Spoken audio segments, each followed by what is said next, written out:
Does this link work? Yes. I don't know why it's like that. But it's fine. What was I doing? I need to tell all of my little friends, and by little friends I mean my social media.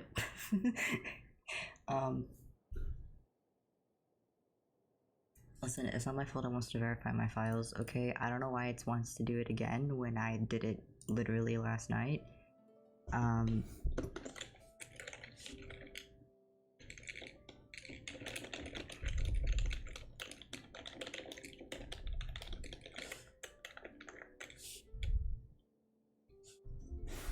Okay, that's another social media down. Now I just have to do it on Instagram, and then we're good. And then you have my full attention.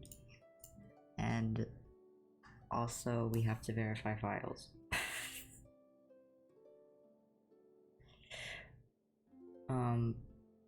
See, this made me late yesterday, and for some reason, I didn't think, maybe I should, like, double check that it's not gonna do it again, because it did it yesterday.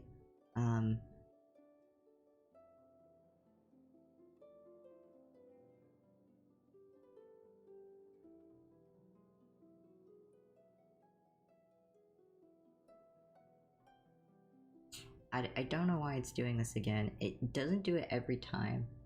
I don't know what the qualifications are for it to have to do it again. Maybe it was like a soft patch, I don't know.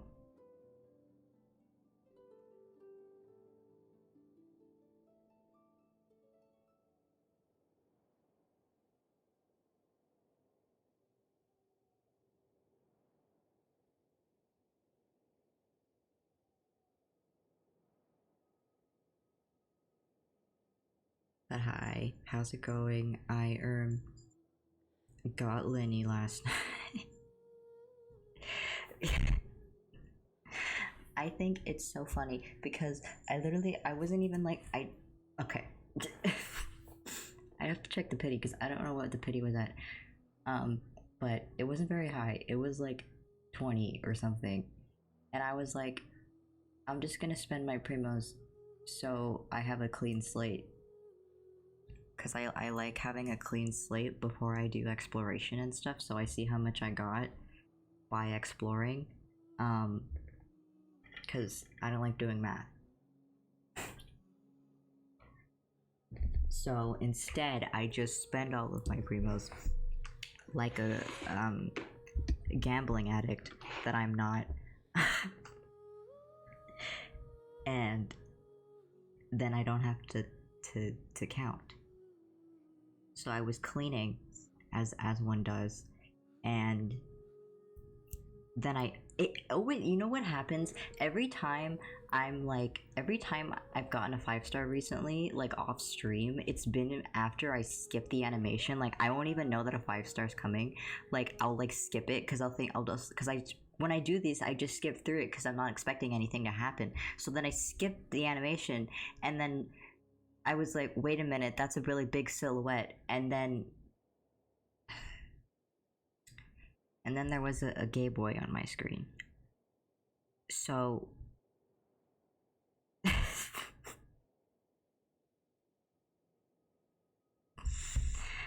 I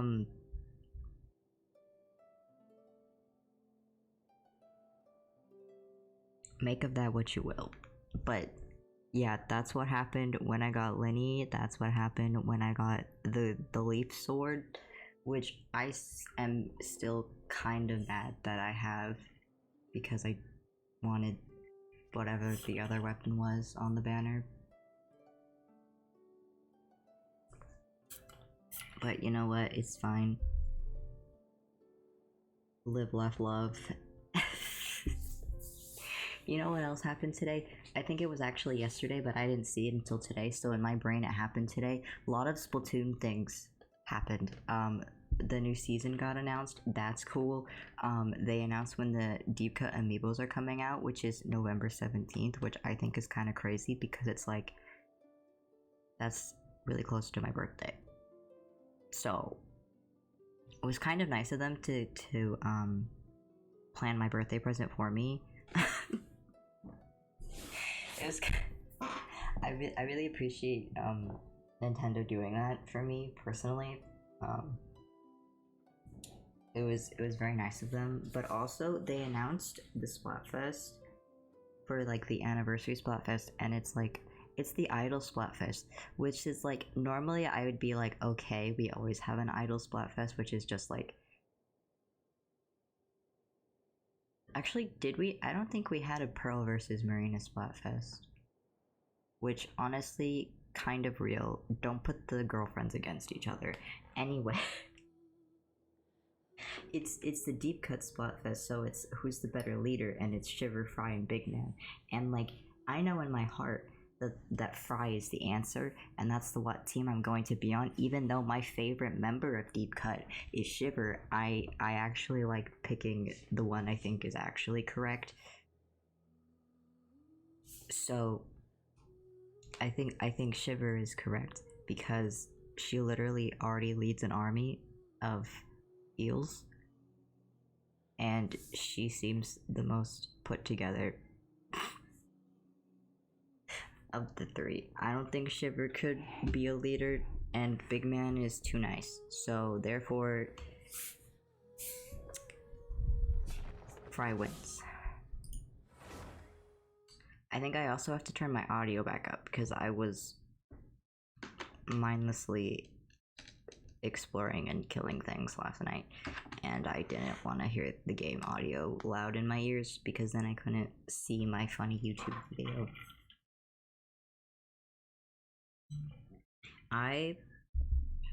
Because okay, most of like the new shows I watch with Oreo because it's kind of like our thing now. We just watch TV like silly little old people on their little couch.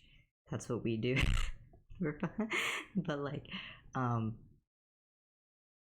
so I've been watching a lot of YouTube because they're in school, and so we cannot stay up at 2 insane hours watching an entire season of a really bad Netflix original. So I've been watching a lot of very random YouTube. Like, I've been watching my usual YouTubers, but like I don't know why I'm on a really big Trixie and Katya binge right now. Which I've never really been like I like Trixie's aesthetic, but I've never been like a fan of her per se. But like why are they so funny? Like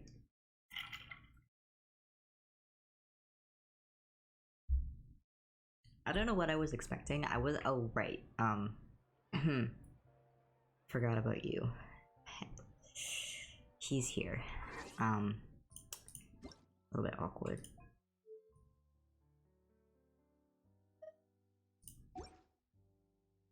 So, oh, why are my headphones so quiet? There you go. I wonder if this. Okay. So what had happened was. See, as I said, I wasn't lying. I was literally just trying to empty the funds because I just got Diluc, so I was like, it's fine. I'll just empty the funds so that when I go exploring tomorrow, we'll have a fresh page to start and see how much we get from the exploring, because I like knowing those things because numbers scratch my brain. And then I got lyney.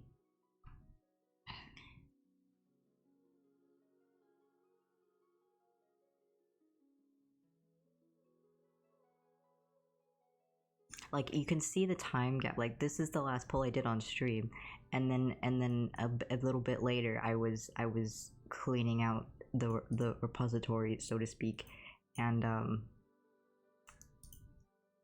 yeah, can we get a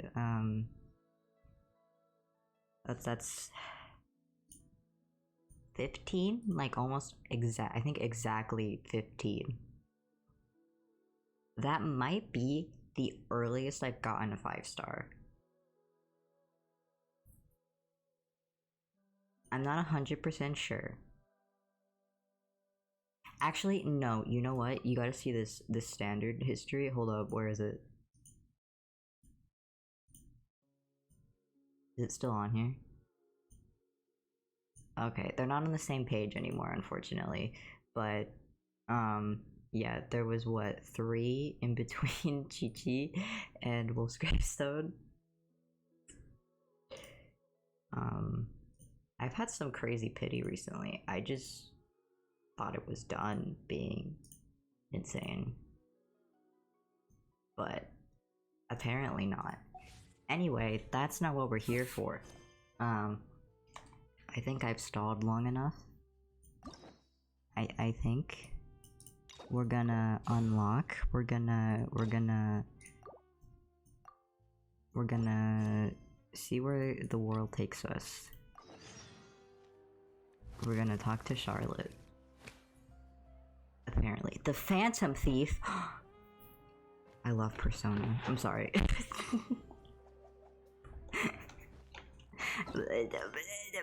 Listen.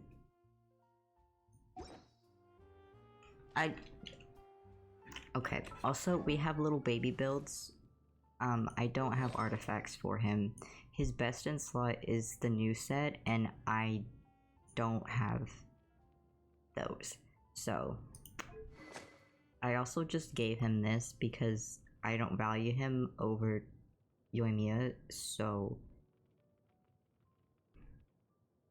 he's not going to steal from Yoimiya. Lynette, I've also learned is, oh, that was weird. Yeah, I think the game did that yesterday too. Like, it was like when we were in a world quest where the game itself flickered. Like, I thought it was my monitor, so I was like, eh, whatever. But then my stream also flickered, and if it was just my monitor doing that, the stream wouldn't have picked up that it flickered. So I don't know what that's about. Hoyoverse, if you're listening. But my game likes to flicker. But yeah, she's best to just use her E, I think. And she's best at Viridescent, but I have a billion animal characters, and all of them are built, so she's kind of out of money, so to speak. Also, Lyney is a charged attack DPS. So, now we have 2 of them. How fun. Okay, let's go talk to Charlotte. Oh, she's just right there. It is Charlotte. We're always running into her. What's she doing this time? Oh, looks like street interviews. Wow. Paimon has a funny feeling that we might be in for an interesting time if we go check it out. Shall we? We shall. Hello. Hi, Charlotte. I see. So you believe that this warning letter was sent by the Phantom Weasel? Absolutely. I've said it before and I'll say it again. The Phantom Weasel never acts as you expect. He must have faked his own death 10 years ago using a body double. What? Now that he's back, I'm sure the guards who worked on his case back in the day are in for a headache, but however this turns out in the end, the one thing it won't be is boring. Couldn't agree more. So As a true. journalist, I'm gonna get a lot of mileage out of this one. Thank you, sir, for your time. Now, whom should I interview next? Huh? Hey! What a coincidence! Fancy meeting you here. Hey. Hi, Charlotte. Perfect timing. So, the Phantom Weasel's latest warning letter. What are your thoughts? The what? Yeah. This is the first time we're hearing of this one. Could you clue us in? Huh? Oh, sorry. Yes, this case is from a decade ago. I guess you wouldn't know about it. Well, not to worry. You're in good hands because I keep forgetting she's cryo. The story goes like this. Like, she doesn't feel cryo 10 or in so my years brain. ago, a phantom thief became active in the A court of phantom Fame, thief? known only as the Weasel. Nobody knew his true identity, and the authorities never managed to catch him. I love Persona 5. Wow, cool! He sounds like one of those mysterious night burglars that you read about in novels. Precisely. Well, except the part where they actually have a good reputation. Our weasel targeted whatever people held dear. Oh and my no god. one was safe from his predations. Bro, is this just Persona 5? He would just as soon steal a necklace from a rich merchant's safe as he would a toy doll given to a commoner child for their birthday. What if it was the heart of their distortions? I know. You don't know that. Thieves you read about in novels rob the rich to pay the poor, but this guy did not discriminate. Unsurprisingly, this didn't work wonders for his public reputation. Every man and his dog wanted to see him behind bars. Not the puppy. Yeesh. So, did they catch him? Not exactly. There's a good chance that the weasel would still be at large to this day Oh if it my hadn't been god. for an accident 10 years ago. Oh my god. A magician named Caesar fell to his death in a botched high-altitude escape performance. Oh.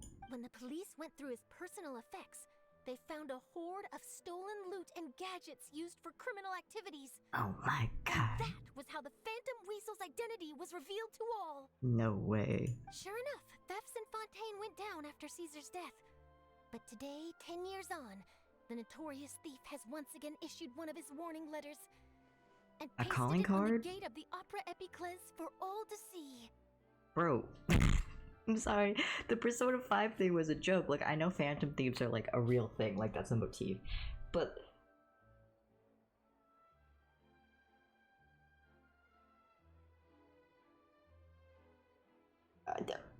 okay. Squeezed through the crowd this morning to get a photo as soon as I heard.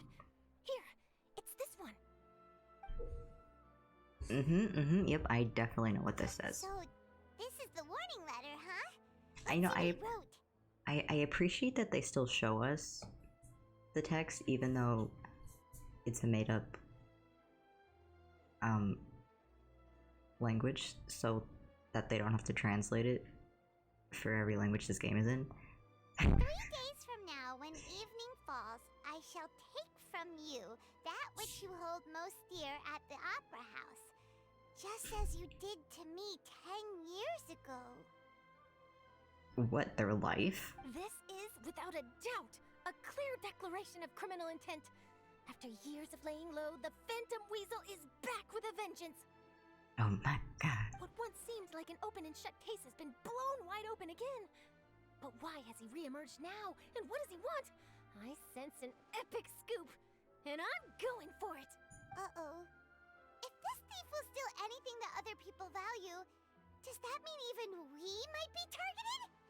You might steal Paimon. But Paimon doesn't want to get kidnapped.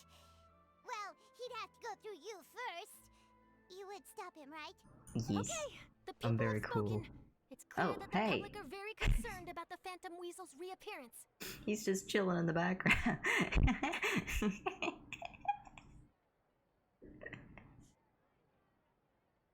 Let's see, I've got a photo of the letter, my interview notes. Yep, that should be enough to form the skeleton of my article. It does feel like something is missing, though. Something exclusive. Who should I interview next? I need someone with a more concrete connection to the weasel. Is that who I think it is? Oh my god. Lyney! It's Lyney. He's doing his idol animations. Magic. No way. Caesar! The Phantom Weasel! That's it! Let's go interview Lyney! War Association games. You see, the original Phantom Thief Caesar was a magician too! And what do Phantom Thieves and magicians have in common? They both have an air of mystery about them. I guess, yeah. Perhaps there's a connection there. Are you serious? What sort of a deduction is that? Oh, relax! My journalistic instinct tells me that an exclusive news story is beckoning. Let's go! No time for delay! I love the little tiny details in Charlotte's design, like the little thing on her bow tie looks like a camera lens, and like her belt buckle looks like a fountain pen. About the future.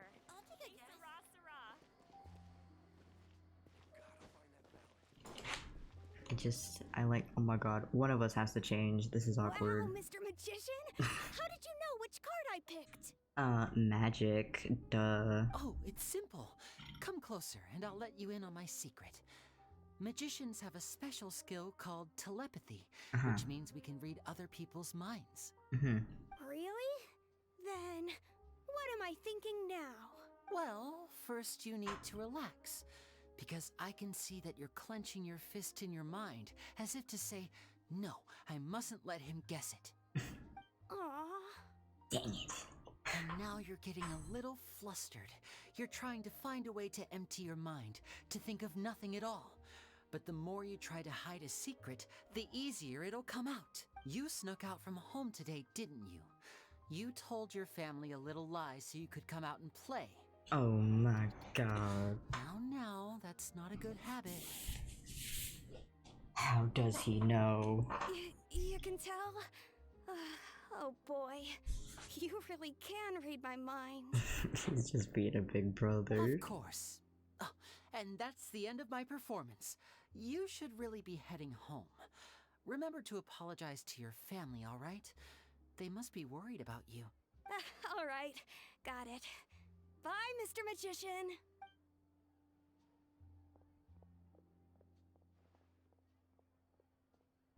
Hello. Hey, Lyney? I also like on Lenny, like his bow, the bow on the back of his, I don't know what to call this, corset suit thing. I don't know, but like the tail on his suit thing makes it look like the ends of a bow. Why, hello. We meet again. Are you looking for me? What's the situation? Well, why don't you guess, Mr. Telepathic? Oh, please. You didn't believe that spiel, did you? The power of telepathy is quite beyond me. Though I don't know what his little hoodie thing is I'm about. sure that child would beg to differ. Seemed like you were right on the money. That was nothing more than a little trickery. I made an educated guess based on his micro-expressions. Or maybe it's like a cloak, but he only has half of a cloak. Like, cause this is kind of, yeah, okay. That, plus the fact that he was the only kid here without his parents, and he looked as guilty as sin. He made it easy for me. You guys, on the other hand, let me guess. Don't tell me you're here for the Phantom Weasel, are you? How did he know? Wow, cut it in one! Is this more of your trickery at work? Wait, really? No trickery this time. He's like, It was no, you pure guys were luck. talking very loud right underneath me, so I heard your entire conversation. His warning letter's been the talk of the town, so I figured that maybe you were asking around about that. Bingo! I plan on writing a column reporting on the latest news about the Phantom Weasel. So, Lyney, what are your thoughts on this infamous thief's reappearance? To be honest, it makes me angry. Angry? Why? I mean, he steals things. You read his letter, right? The Phantom Weasel claims he's planning something in 3 nights' time at the Opera House. 3 Nights at Freddy's. That's the night I'll Sorry. be performing there. Ooh. Drama. What are the chances? Wait a minute, you don't think he's after you, do you? Oh my god. Well, if he is, then his warning is clearly a direct challenge to me personally. And if he's not, then it's still going to be a huge headache for me. Yeah, man, you just got out of jail. You were just charged with murder, and now someone's gonna kill someone during your show The again. mere mention of the Weasel's name is enough to scare people off. So once the contents of that letter get out, barely anyone will be showing up to watch my show. That too. But I've been preparing for this for a long time. I'm not about to let him ruin my big day. This leaves me with only one choice. I have to expose the Phantom Weasel's identity before the show begins. Majora's Mask, Dawn of the First Day. Really? So what you're saying is, we might get to see a live duel between a famous magician and an infamous thief? Wow, this has exclusive written all over it. To be honest, I'm not sure if I'll emerge the victor. The Phantom Weasel is a notorious crook, infamous for his inscrutable methods. You're being far too modest, Lyney. I think your magic tricks are even more inscrutable than those of a thief. Thanks for the compliment, though I have to say, I don't care much for the comparison. A lot of people liken magicians to thieves because we both have the ability to make things disappear without the person noticing. But there's an important difference that these people overlook. Oh. Allow me to demonstrate with a quick magic trick. Here, I have a flower, just an ordinary flower that was picked not long ago. Watch it carefully now. 3, 2, 1. Oh my god. It's gone! It's in your ear. That's the question. Where did it go? Therein lies the difference between us. Thieves make precious things disappear, but only magicians make them reappear. If I could now invite you all to check your clothes, there might be a surprise in there somewhere. A surprise? Let me see! Oh, he could have put it right here. That would have been cute. But you know, that's cute too. It's right there! But how? You haven't moved this whole time! Look how cute I am. What an outstanding trick! Sorry, Lyney, it seems that my previous praise was woefully inadequate. Clearly, magic is the superior art form to theft. Don't worry, I didn't take offense. I just wanted to take the opportunity to perhaps change some of the preconceived notions you might have about magicians. Since Caesar's death, a lot of people associate magicians with criminality. It can be quite frustrating. I can imagine. Coming back to your trick just now, might I presume that you are well versed in floral symbolism? Oh. For example, magicians often use rainbow roses in their flower-related performances to represent passion and romantic encounters. Hey, that's just ascension material. And this one's Lynette's ascension material. But you used a Lumidu spell, which, if I'm not mistaken, allude to separations. I'm curious to know if there was any deeper meaning behind this choice? Is it Lynette's ascension flower because she got separated from Lyney? Impressive knowledge. It's no wonder you're such a successful journalist. But I'm afraid I don't know the first thing about floral symbolism. I'm just in the habit of using Lumidu spells in my magic. It sounds like something I should look into, though. I'll buy myself a copy of Fontaine's Floral Language Facts when I have some time. But it'll have to wait until this phantom weasel business is behind us. Well noted. In that case, this brings us to the end of our interview. I, for one, am looking forward to the final showdown between you and the thief. Please feel free to get in touch to update me on any further developments. Otherwise, I will of course see you at your show in 3 days' time. But let's hope the phantom weasel is caught by then. Majora's Mask. If there's nothing else, I'll be off.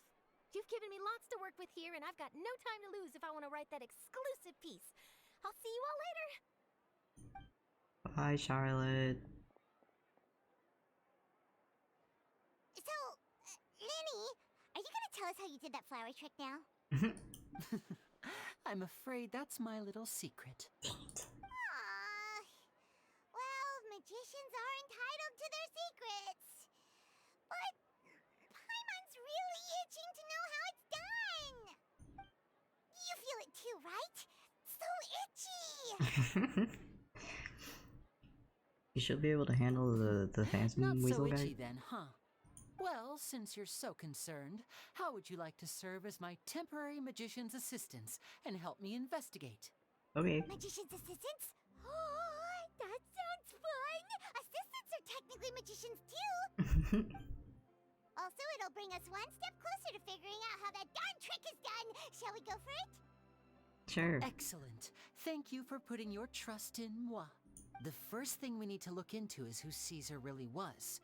If he truly was the Phantom Weasel, that means that the weasel is dead, and whoever wrote this warning letter is just a copycat criminal. But if he wasn't the weasel? Well, that'll make things more interesting. It would mean that the weasel lives, and he's been laying low all this time in some corner of Fontaine. Oh my god. And if we're investigating Caesar, his fiancée Gemma is a good place to start. Word is that she visits the cemetery often, so I asked Lynette to wait for her there. We should make a move. Let's go and rendezvous with Lynette. Okie dokie. Do I get to keep the phone? Oh, I don't get to keep it. Man. Man, oh Jesus. There's only one cemetery in all of Fontaine. Is this the only cemetery in the whole region?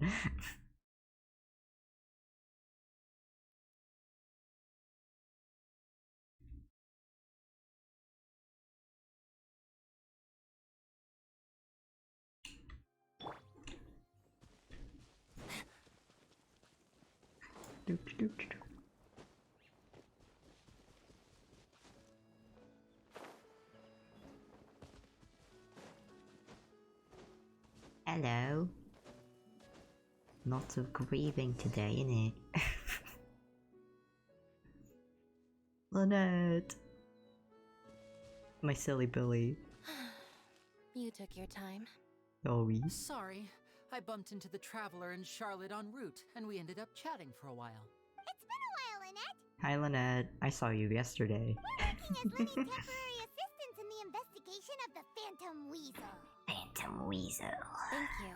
It's good to have you helping. So, what's the situation? Have you seen Gemma? Nope.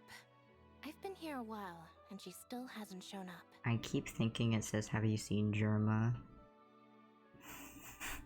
And, like, I don't even watch Germa. I just...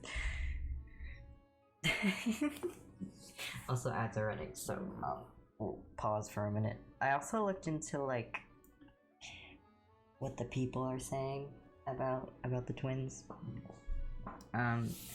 Lenny is very good. He also works very well as a monopyro team. Lynette is okay from what I've seen.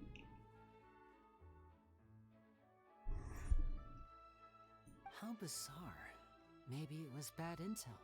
Well, we won't get anywhere by standing around waiting. Traveler, Paimon, let's go ask around. Quick, let's go find her home address. Oh my god. Hello, grieving people. Do you know this other grieving person? I'll wait for you here and see if Gemma shows up.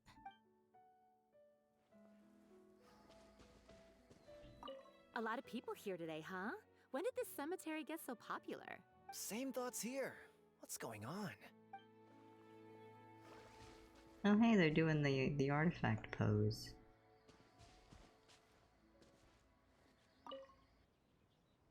Excuse me, good sir. Do you by any chance know a Gemma? Gemma? You mean Caesar's fiance? Sure I do. What's this about? I'm just trying to get a hold of her because I need Rope her it- help with something. I heard she comes here a lot. Yeah, she does. Poor thing. It's no secret why either. She's heartsick. Oh. Ever since Caesar passed away, she's been coming here once every week to clean his grave. Oh. Often she just sits there in front of his headstone, lost in thought. That's so Sometimes she sad. talks to herself. I asked her what she was doing once. She said she wanted to speak to him again. Oh. She knows he's gone and can't hear her from the grave, but she just likes to spend time there, telling her fiancé all about how her life is going. Oh. And she's been doing this ever since Caesar passed away? Oh, so 10 years. Wow. Their love must have been really strong. I'll bet. Caesar's reputation fell apart after his identity was revealed, so no one else visits his grave. Oh, that's so Gemma's the only one who sad. still thinks about him after all these years. Oh my god. I don't know if the mind lives on in the waters after death, but if it does, I'm sure Caesar must be grateful to have someone who remembers him fondly. If I'm honest, I think this is all so unfair to poor Gemma. Her fiancé was a low-life crook. He doesn't deserve someone like her. Anyway, all of that said, she's running later than usual today. Normally, she'd be sitting in front of his grave by now. I wonder if she's okay. Uh-oh. Well, that's everything I know, I'm afraid. What happened? Might have more luck asking some other people. All right, well, thanks for sharing all of this with us. We'll keep asking around. You're welcome. I just hope she'll be able to move on one day.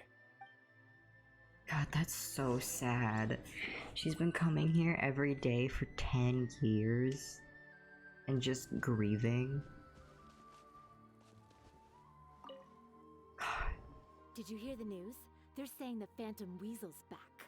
You're kidding. Wait, isn't he dead? I don't know anymore. all sorts of news flying around nowadays. I can never tell what's true and what isn't. But what if, just hypothetically, Hypothetically. what if this weasel's the real deal and Caesar was framed? Oh my god. Called it. Seriously, 10 years ago, on the day it all went down, I said to myself, you know what? This guy's been set up. The Caesar I knew was a good guy. He gave balloons to children on the street, for Pete's sake. What, are we supposed to believe that he was a balloon thief or something? Give me a break. Oh, please. Weren't you the one cursing his name to high heaven when the police announced the news? You were all, "Oh, that gosh darn lousy son of a, you think you know a god." Words to that effect. Got him. Wait, did I say that? I don't seem to recall. Hello there. Sorry for disturbing you, but I couldn't help but notice you were discussing the Phantom Weasel. We're actually quite interested in this topic as well, but we're struggling to get to the bottom of it. Do you think you could spare a moment to tell us a little bit about Caesar? He was a silly Billy. You've come to the right people. Yep, I was there. Back when Caesar used to perform magic tricks on the street. He was a great magician. The best trick I ever saw him do was pop a transparent balloon, only for a whole bunch of doves to fly out from the inside. Ooh. I was right up close and didn't blink or look away once. But for the life of me, I still don't have the faintest clue how he pulled it off. Really incredible stuff. I saw him perform too. He always used to bring some gifts along for the kids who came to watch his show, and he'd hand them out after he was done. Oh, that's cute. Sometimes he even got the kids to write their wishes down, and then he'd make the items on the wish list appear in his next show. Oh,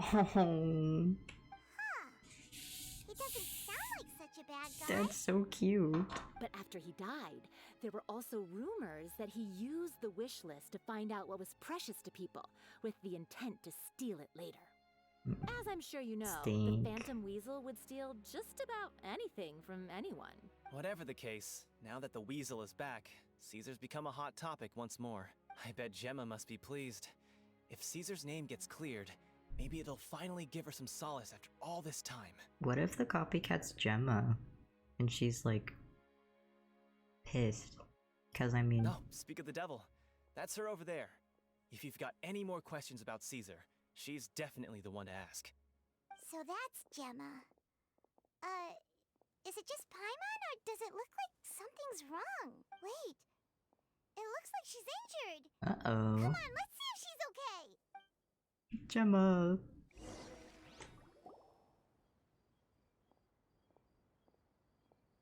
She's got a boo-boo. Hi there. You're Gemma, right? Who's asking? Don't be afraid, we mean no harm. It looks like you're injured. How bad is it? Thanks for your concern, but you didn't answer my question. Who are you, and what do you want with me? I'm just a silly little guy. My name is Lyney, and this is my sister Lynette. My name's Paimon, and this here's the Traveler. We're investigating the Phantom Weasel. The Weasel posted a warning letter this morning. If he still lives, that means that Caesar was falsely accused. You knew Caesar better than anyone else. So if you're willing, we'd love to hear what you think about all this. I promise you can trust us. We won't hurt you. In fact, we'll do all we can to keep you safe. I never believed that he was the Weasel. Huh. I suspected as much. Okay, so going back 10 years, do you remember anything strange in the weeks leading up to the accident? Did Caesar have a falling out with anyone, for instance? No, not that I know of. Got it. All right, sorry for disturbing you. If you don't have any more questions, please leave. I want to be alone with him. God, that's so sad. She's still in mourning and it's been 10. I'm so sorry, girl. Like,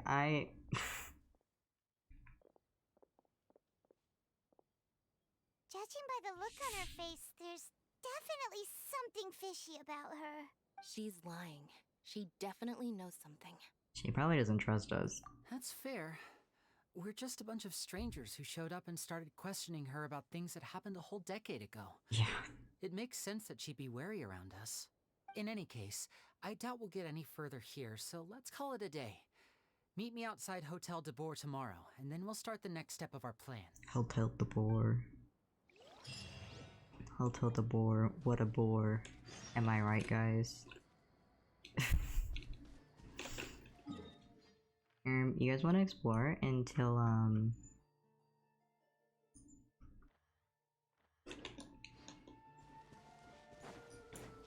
till it's time?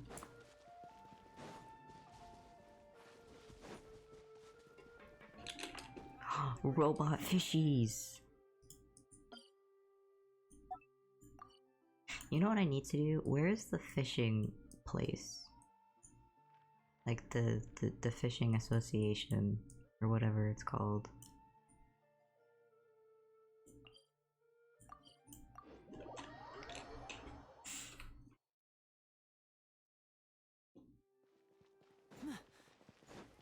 Need to go there. Surprise!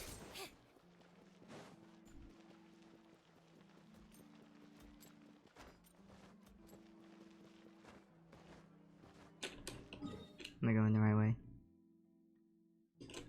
No.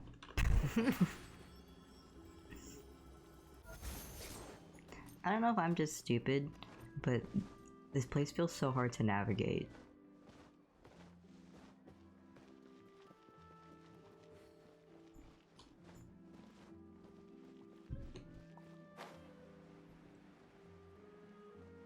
I'm sure it's just because, like, it's new, but, like,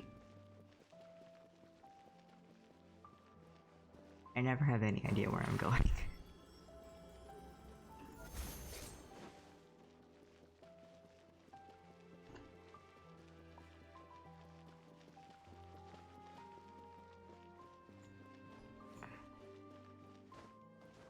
I'm gonna take the elevator. No. Elevate. No. Elevate. Okay, never mind. I thought the elevator was here, but it's not. I don't know where it is. Ooh.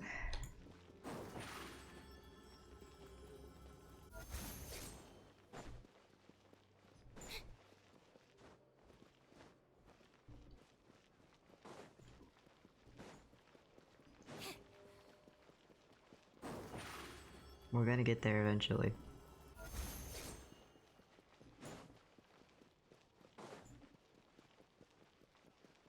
See, like, how do we get up there?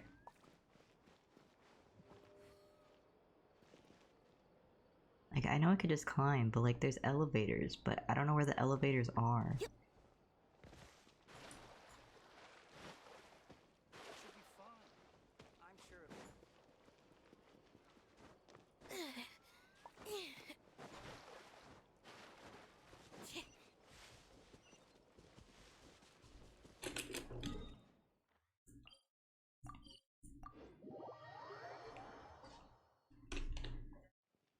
I'm just gonna... Don't worry about that right now. We're trying to go to fishing. We're trying to go fishing. Focus. Surprise!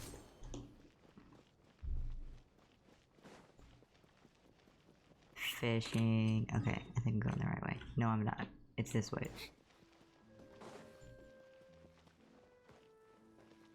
Oh, hey. What's that? I mean, I know it's a oculi, but, like... It's the building.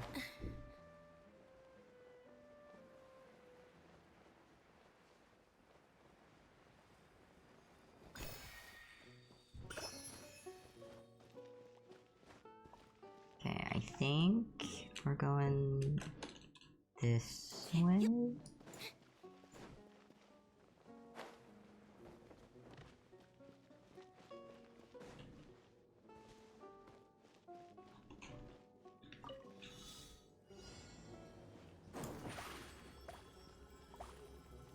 Zip on up! Oh.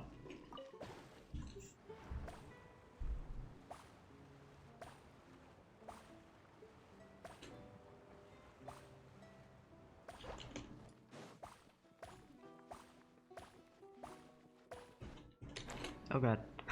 Oh no. Wait, I missed. Okay, okay.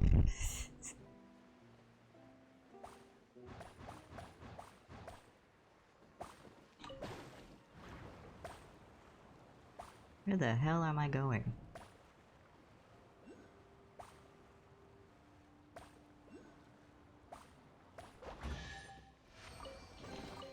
Piece of cake.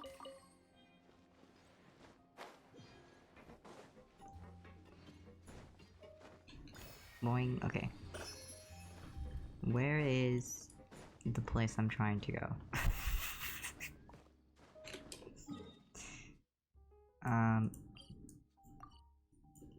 Okay, it's like straight forward, I think.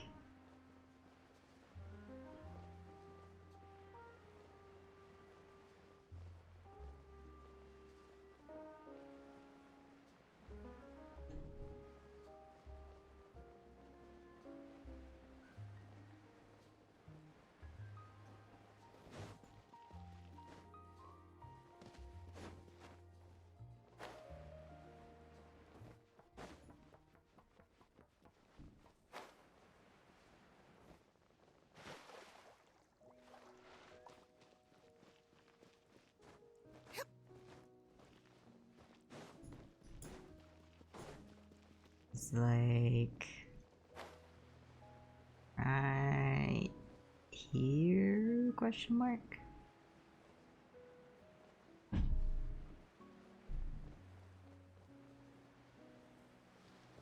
Yes, very much a kind of inconvenient spot, but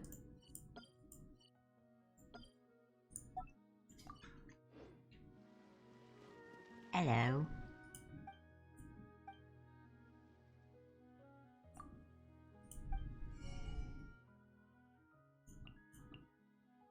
Ooh.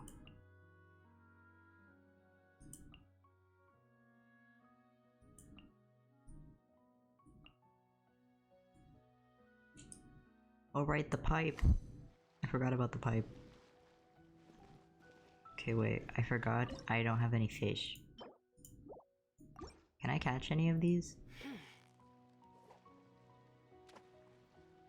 Just need to have patience. Oh, come on. Stay strong.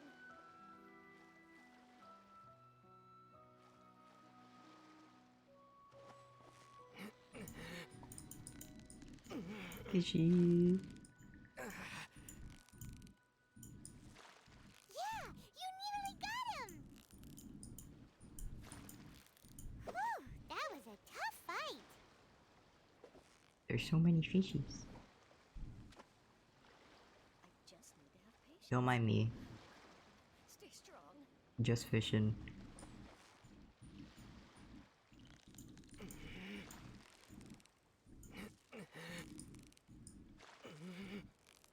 Steady now, it's the final stretch.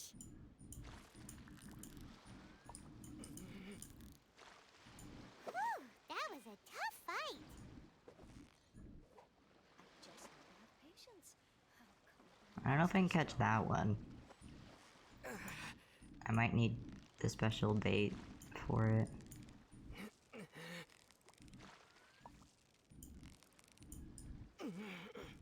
Victory is almost ours. Whoa, nice catch. Whoa, nice catch. I just need to have patience. Oh, come on. Stay strong. So close, so close. Stay cool.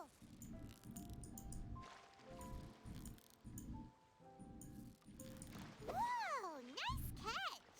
Yeah, I feel like this one would need a different bait, but... Yeah, okay. Just need to have patience. Oh, come on. Line breaker. The experts at Fishing Association say that fishing is like dueling.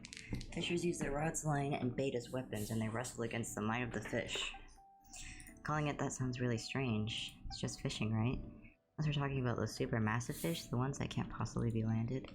No, sorry for making you feel so confused. It must be a problem with the way I explained it. Yes, the problem lies with me. Even though I'm the director of the Fontaine Fishing Association, I've never managed to catch even a single fish, so when I watched you hook one without any difficulty, I was especially shocked. Director? That sounds like a pretty important position. But you said you never caught a fish? How did you manage to become the director? Oh, that has nothing to do with fishing itself, it's just that everyone holds the equipment I provide in high regard. I used to be an ordinary clerk at the Fontaine Research Institute. I was in charge of purchasing equipment and negotiating... What's that? Ah, new fish. Sorry. Where was I? Charge of purchasing equipment and negotiating prices with vendors, but most of the time I was just waiting for responses. All I could do was wander around the streets in search of something to do while waiting for them. I felt like I was wasting my life, and I couldn't take it anymore.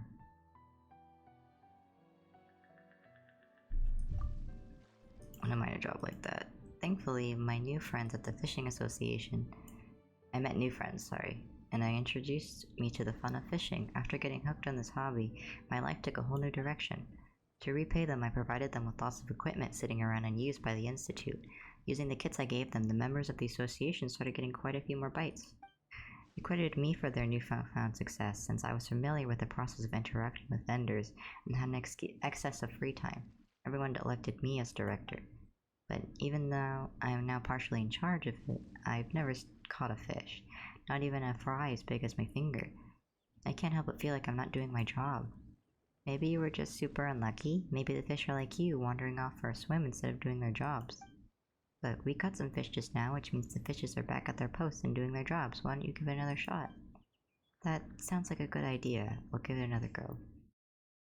Concentrates wholeheartedly on fishing. Paimon thinks that Delaroche is pretty honest. She even told us stuff like how she's skipping out on work and fishing on the job. But now that Paimon thinks about it, is it really possible for someone to fish for months and never get a bite? So what's going on? If Delaroche doesn't manage to catch a fish and loses her confidence, or people start doubting her and she gets replaced, maybe the new person won't be nearly as easy to get along with. Well, you're actually anticipating potential risks. So you agree, and we should help her and make sure she catches at least one fish. Nothing looks wrong with her fishing pole, and she's really focused and not fidgeting. Maybe the problem's underwater, something about her bait. Let's check out the hook and bait she's using.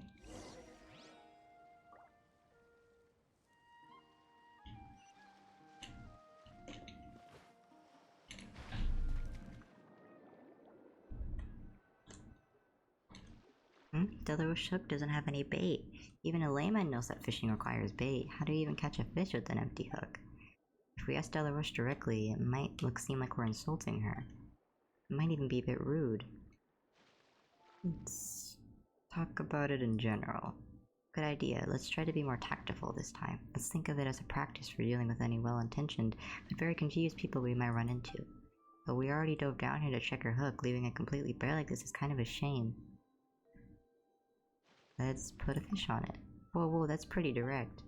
It does sound like a good idea though. As long as it can cheer Delaroche. I don't know how to say it. I assume Delaroche. Up and help her understand the importance of bait, then all will be well. Let's do it.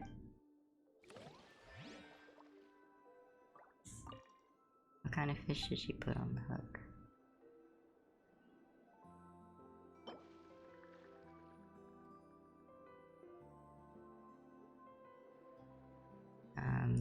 I'll put like a really common fish.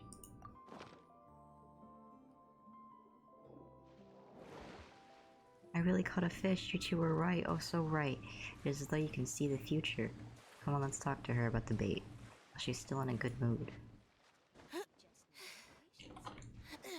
How do I get up? Help. Okay. I must remain my post here at the fishing point. Did you catch a fish? I thought you two left. Thankfully, you didn't miss out on this momentous moment. I have incredibly wonderful news. Just now I finally caught a huge fish. This fish physique and weight are beyond my compare. My friends at the association will be agog when they see it. It's all thanks to your advice. As of today, I have finally ceased to be fishless. I must sincerely express my deepest gratitude. Congratulations. You just want to ask, why don't you don't you usually use bait? Paimon means, what is your favorite kind of bait? Why are you suddenly asking about that? I'm not that proficient with bait types, really. I only heard an older angler saying, the more the bait diffuses, the more fish it can attract, so I supplemented the most popular bait formulas with substances that dissolve more easily in the water.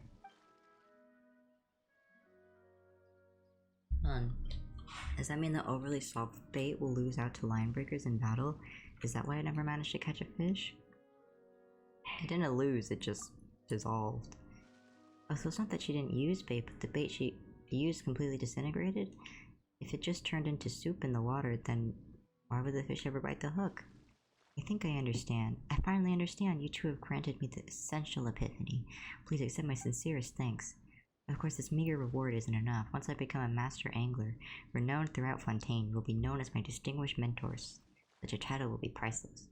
Next, I'm going to alter the composition of my bait. I'll make it sturdier, and then I'll beat the strongest of the line breakers with but a few tugs. Not exactly how it's supposed to work, but at least she knows not to use bait that will easily dissolve. I hope everything will go as smoothly as she imagines.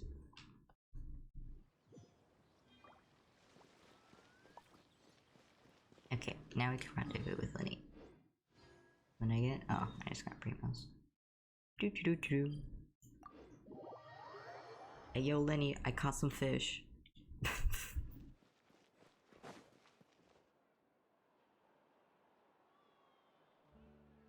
Over here.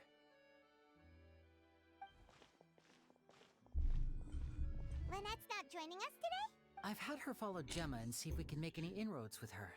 They should be at a cafe right now. Why are you making your sister stalk a woman? Still, I don't think that Gemma's likely to open up to us. So, we need a contingency plan. Here we start. Today, we'll be looking into a guy named Lorenzo, Caesar's former pupil and assistant. Ooh. When Caesar passed away, all the stolen goods discovered in his home were confiscated and returned to their rightful owners. But Lorenzo was the only one privy to all his magic secrets, and he inherited his craft. For long, Lorenzo was the next big magician in town, his fame surpassing even that of his master, and it made him very wealthy. He's since left the magic scene, though, and these days, he's a wealthy businessman with his fingers in a lot of different pies. I had to pull a lot of strings, but I managed to get him to agree to a couple of drinks with me. Be warned, though, I hear he's got a hair-triggered temper. We'd best be careful. Sweating.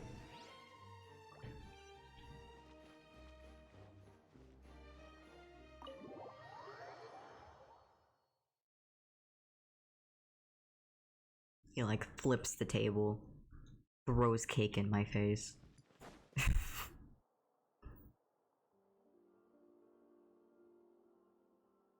You neglected to mention that you were bringing 2 other people with you. My apologies. These 2 are my assistants. When they heard that I was meeting with the former magic maestro himself, they begged and pleaded with me to bring them along. And if it's no trouble, a couple of autographs would really make their day. Oh, forget the pleasantries, just sit.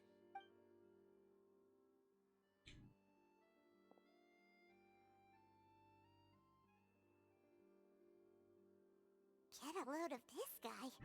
Forget the pleasantries, he says, but he looks pretty happy about Lyney stroking his ego. Paimon, we really gotta get you a smaller whisper voice. Also, why is he like, you didn't mention you were bringing 2 other people? Bro, he reserved a 4-person table. I only agreed to meet since we're both magicians. Do me a favor and cut to the chase. I have more important things to do than drinking. Much obliged, sir. As it happens, the matter I want to address is also related to magic. Ooh. Yesterday morning, a warning letter from the Phantom Weasel appeared on the entrance to the Opera House. He claims to be planning something for the same evening that I'm scheduled to do a magic show there. As such, I believe that I may well be his target.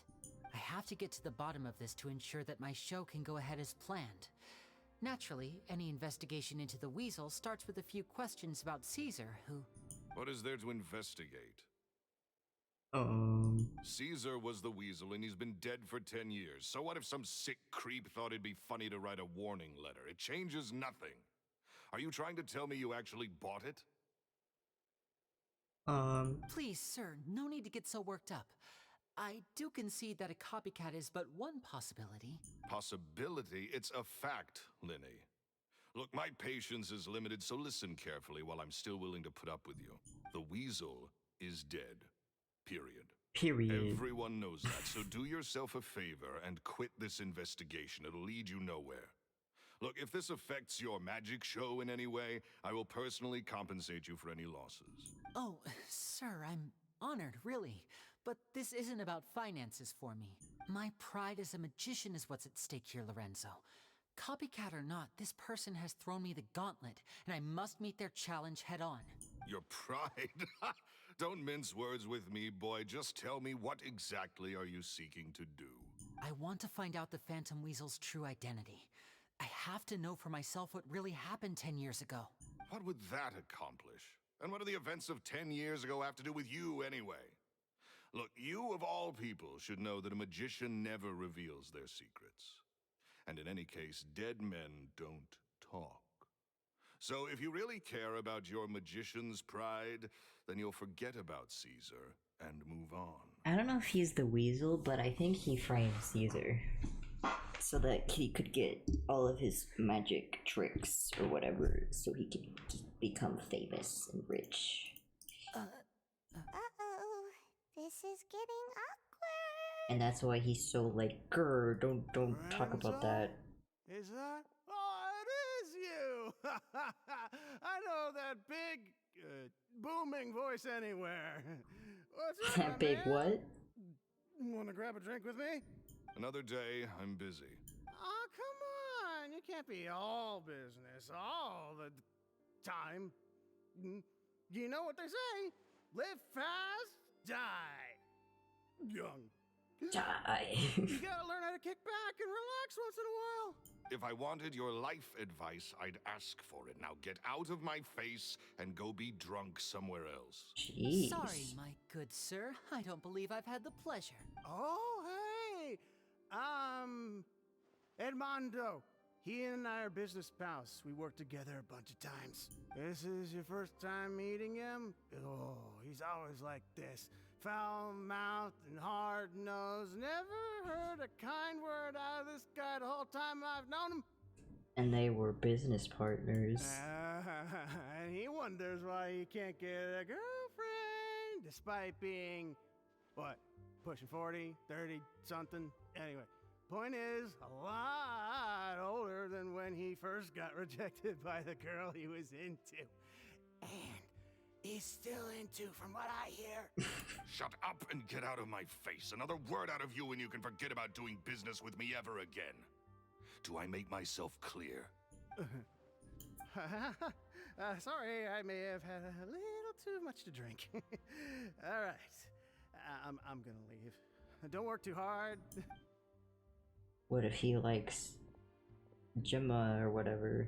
I think it's high time I made a move as well. If you really want to investigate this, Lyney, be my guest.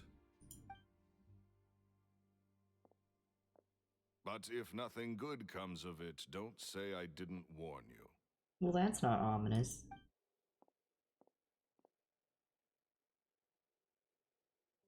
Well, that fell to pieces in a rather spectacular fashion. Any thoughts? He's sus. Totally. And what was all that about compensating you for your losses? Why would someone you just met make an offer like that? He's gotta be hiding something. And not like Gemma. She was a little suspicious, but this guy's definitely covering something up. I think so too. We need to look into Lorenzo more closely. That guy Edmondo seems to know a thing or two about him. He only just left. Let's see if we can catch up with him. Yeah, well, he's still drunk. Quick. Find Edmondo. Okie dokie.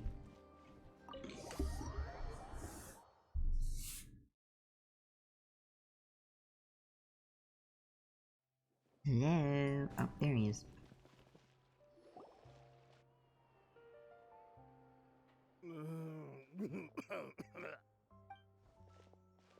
You okay there? Who are you? Oh, it's you guys. Don't worry about me. I must have had one too many. I just need to Right out. I say way too much back there, didn't I? Yeah, I nearly talked myself into complete financial ruin. Note to self, no more drunken chats when Lorenzo's around. So, he was serious about threatening to cut you off? Ugh, Paimon knew he was a bad egg. Hey, keep your voice down. Don't go prying into Lorenzo's personal affairs. Bad things happen to people who ask too many questions or make an enemy out of him. That's not scary. What kind of bad things? Don't even ask. I'm sorry. I'm gonna have to cut this conversation short. I'm not crossing that line again. And take it from me, trouble with Lorenzo is one thing you don't need in your life. You saw him flare up back there. I don't know what you said to him, but clearly it touched a nerve. That's not a good sign. You're too young for this. Don't get in over your head. I'm leaving. Falls down the stairs. And there he goes. What do we do now, Lyney? Shh. I think we're being watched. Oh. Someone was listening in to our whole conversation. Can you see where we're being watched? Can you spot the secret agent? There he is. Sorry. Don't say anything and don't look back. Any altercation in the city will attract the guards. We'd better take this elsewhere.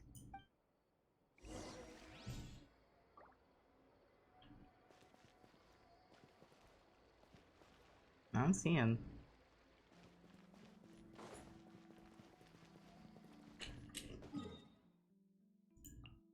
Oh geez, we're going far.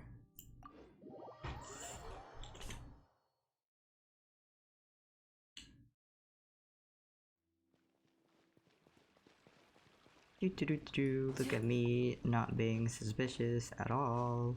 I defo don't know someone's tailing me.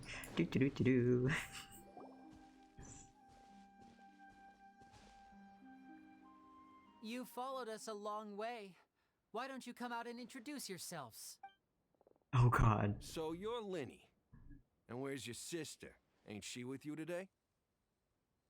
I'm scared. Save us the trouble and go fetch her for us.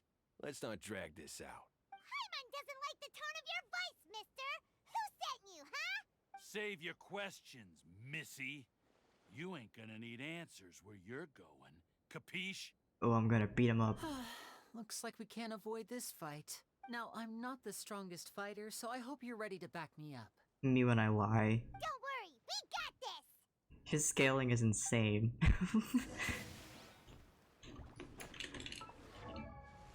I'm not the strongest fighter, he says.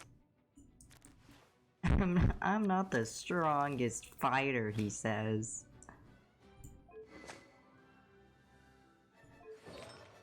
Noblesse? What?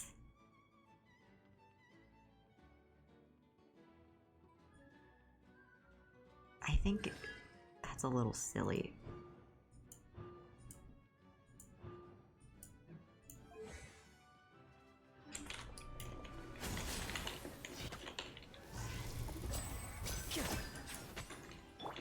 Go! Bombs away! Surprise!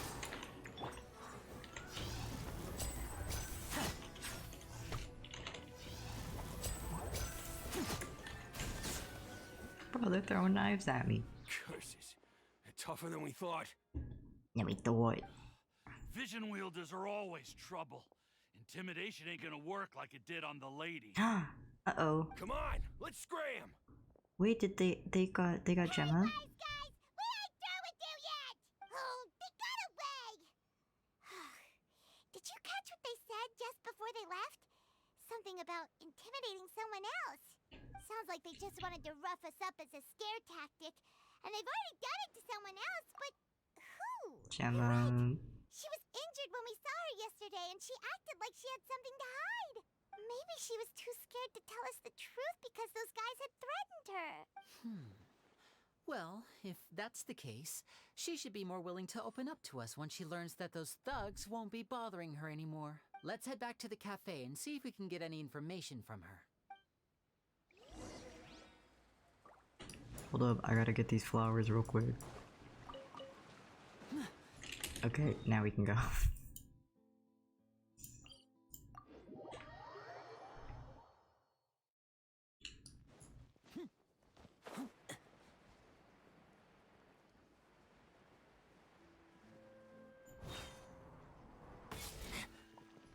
Hello.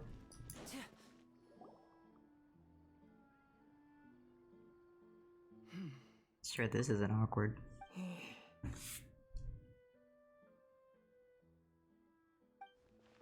Gemma? Hey. You again. What is it this time? We just ran into the men who've been threatening you, and we gave them a taste of their own medicine. So, you can relax now. We're here to protect you. What? Why? I didn't tell you anything. Why would they come after you? Sounds like they're no strangers to you. That's putting it mildly. I know them all too well, and I hate them with every fiber of my being. It's been 10 long years, and still every time I try to look into Caesar's death, they show up and warn me not to do anything stupid. How do I know I can trust you? Do you really think you can get to the bottom of it all? And why are you doing this? I'm afraid I can't reveal all the details just yet, but I can promise you this. I will expose the Phantom Weasel's true identity. Yeah. Because you see, this is a personal matter of the utmost importance. I give you my word. Trust me. Yeah. Okay. How can I help you? I've heard that Caesar used to have a magic workshop where he kept a lot of his personal effects. If possible, I'd like to take a look at them. Do you know where it is? The Fleuve Sonde. Fluvesond. But the place was sealed up by the police after his death, and no one's been there since. I also know that the Fleuve Sonde is dangerous territory. Lots of hostile groups lurking around. If you're serious about going there, please be careful. It's okay. I'm really Understood. strong. Lynette, you stay here and take care of Gemma. Don't let her come to harm. Got it. But if I'm staying here, I'm ordering dessert. I mean, bon appetit. But stay sharp, too. They're likely to come for you while I'm away. Okay. All right. Power saving mode off. I'll start taking this more seriously now. She's so silly. Whatever you do, please be careful. If anything happens to you because you're investigating Caesar, I'll never be able to forgive myself. With me here, nothing will happen. Girl boss. Alright. Let's go then.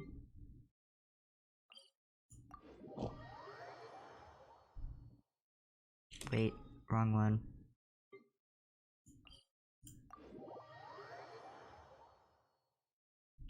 I sort of thought the underground bit of Fontaine would be bigger.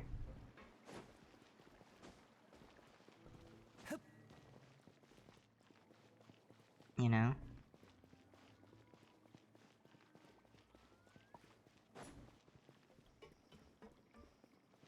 Excuse me, excuse me, excuse me. Lizard. Sorry. Is this it? If Gemma gave us the right location, then the workshop should be right nearby. Huh. Looks like these boxes are blocking the entrance. Let's shift them away first. Quick, set them on fire. There we go. It should be just down here. Ooh, secret.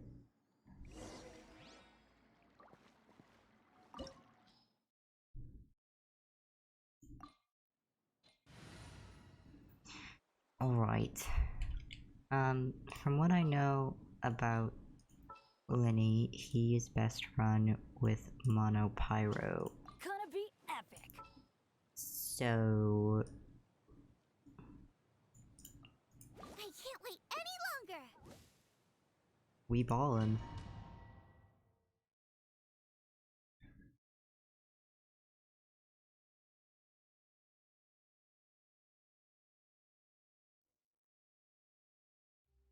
Okay, good. I have trial lyney. Ooh.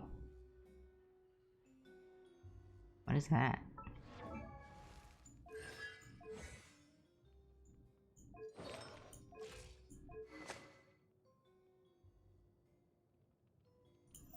Oh, right. Here's his... He gets stronger when he has more pyro team members, so...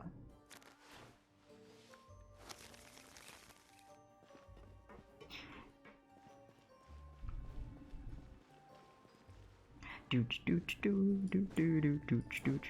there any secrets back here? I don't know. I can't go up there.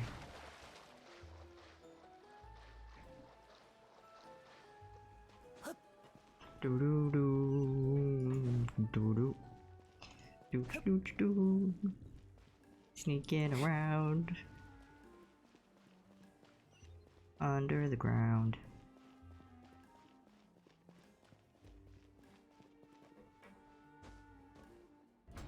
Ooh. So this was Caesar's workshop. Nothing suspicious here, just normal magic props. Let's head in further. Boom, boom, boom. This music's so intense. Balloons! Can I pop them? No.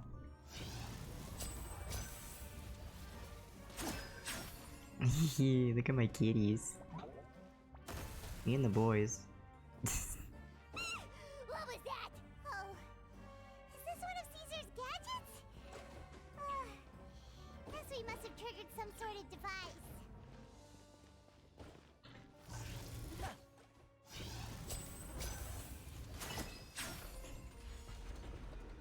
Ah, that's cool. Oh, there's guys. There's so many balloons, oh my god. That's cool, but also think about how much time that took to set up. Over here! Out of the frying pan! Let's light it up! You're toast! Be amazed! Huh?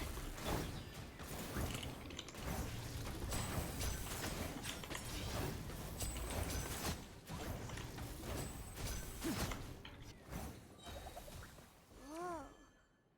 Look. The doll in the box is glowing.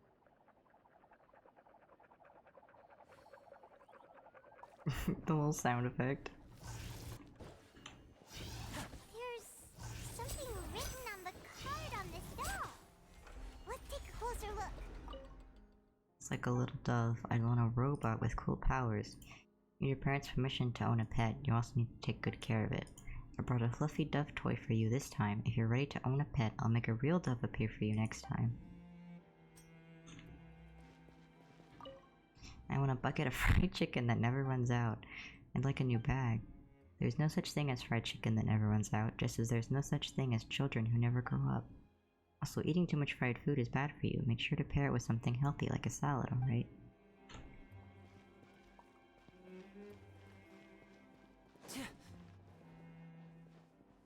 Also, does Lyney, like, hurt himself?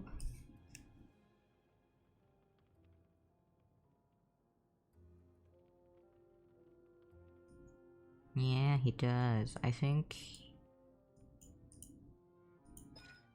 whenever he puts down the little cat, it takes part of his HP.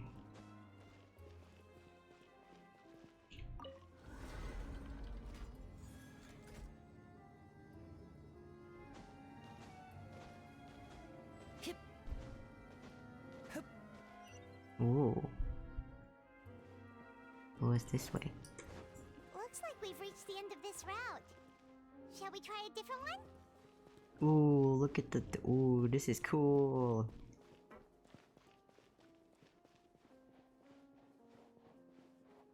What's this? These magic boxes are moving. What do we do? One of them looks different from the rest. Let's investigate.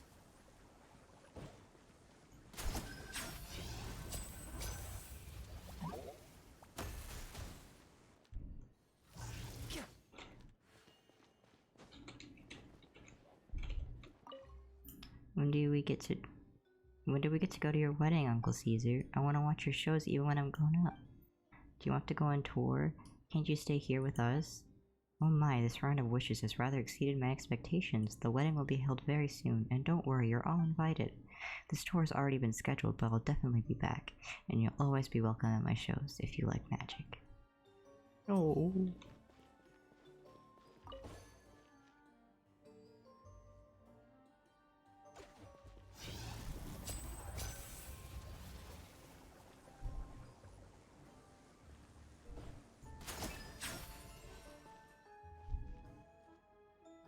Secret door. I wish my parents would get back together. I wish for good grades. I wish for my little sister to have a normal life free of danger. Is that Lyney's wish? I want you to know that you can always share your troubles with me, children, but some wishes need more than magic to make them come true. They need the power of your hard work. I wish you the best of luck and hope that all of your wishes come true. Is that sister wish like Lenny's? Did like he see Caesar as a kid? Cause I think, didn't he get inspired by another magician to do magic? Right, that's what he said. Maybe it was Caesar. And that's why it's so personal to him.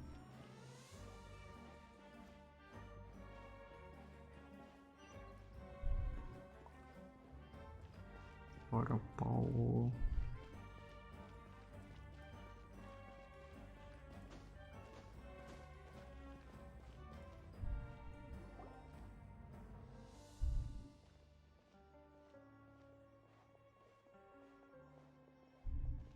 That's weird. Have we reached the end already? There's nothing here. Maybe this was a wasted trip. What you looking at? This place seems a little too ordinary for a magician's workshop. There's a distinct lack of mystery. We've triggered quite a few devices on the way here. I'm starting to wonder whether Caesar built this whole place as one big, elaborate magic contraption. Ooh. If so, then there must be more to this place than meets the eye. Maybe a hidden room somewhere. Aha! If I just move this book, then hopefully... And... presto! Yo, bookcase door! A secret passageway! How did you know? I'm a magician too, and apparently great minds really do think alike. Yo, chest! Looks pretty big inside. Let's head in and take a look around. Like he's like, it looks pretty normal for a magician's workshop or whatever, and it's like full of balloons.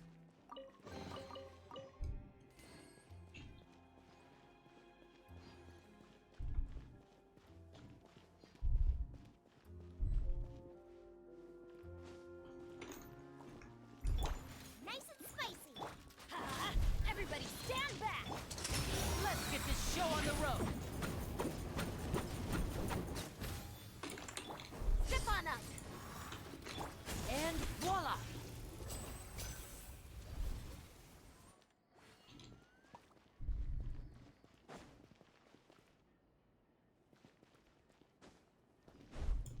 Nothing else.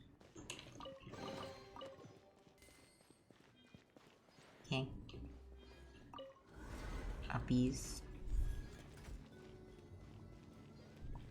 Doo-doo. This music's so silly. Step right up. Hello? Hello? Guys? Oh, whoa. Teamwork is dreamwork. Eat this! A round of applause. That was weird. Over here. Now disappear.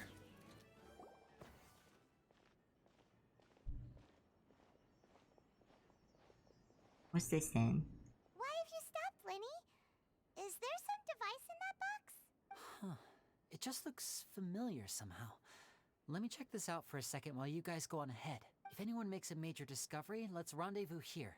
Alright, see you in a bit! Okie dokie. One of us has to change. The placement of this device inside. If I remember correctly... Is it like a make you disappear box? Doo doo doo.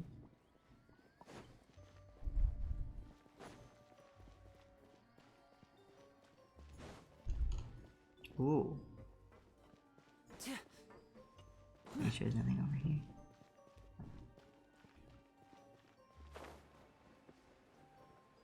I don't want to miss any secrets.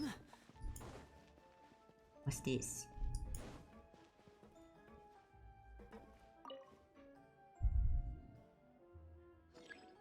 Activate all the steps without tapping on the same one twice.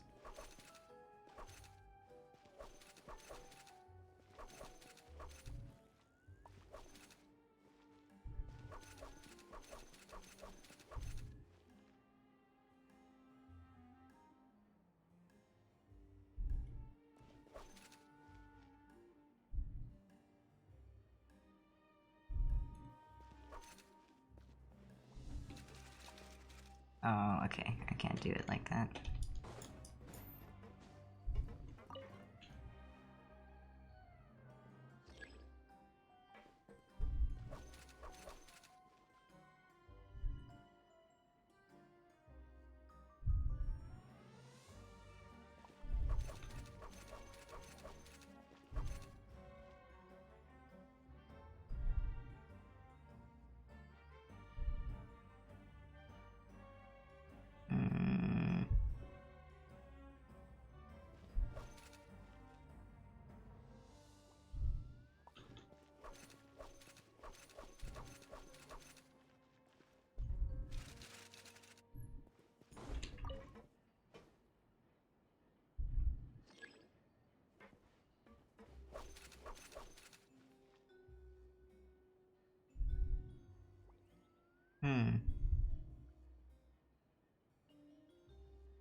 What if we don't start from there?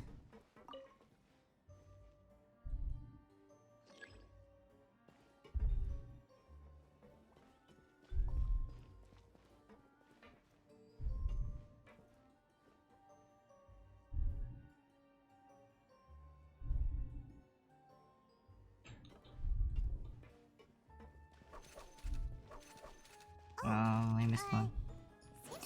Yeah, I know. I messed it up. Guess we've gotta finish it in one run, huh? I know. I just messed it up.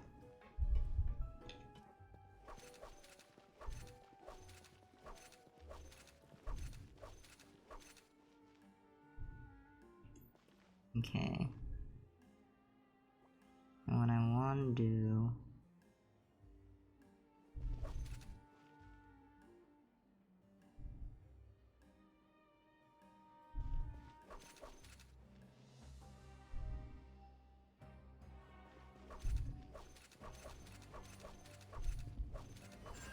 There.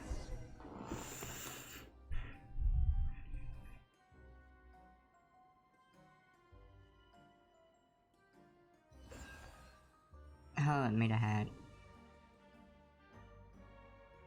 Ah, secret door.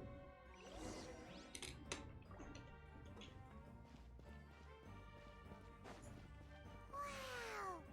There's a hidden room here! Ooh, secret. Let's see! Oh, this bookcase is full of Caesar's own notes! He wrote a lot about the principles of magic. Whew. Much too advanced for Paimon. Hey, look! Is that Caesar's diary on the table? Oh, I can't sit. I was be like, now I'm Caesar. This book's thick as a brick! Let's take a peek inside it, shall we?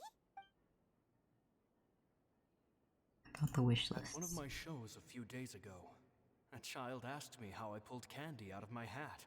As a joke, I told the kid that the hat has a built-in wish-granting machine.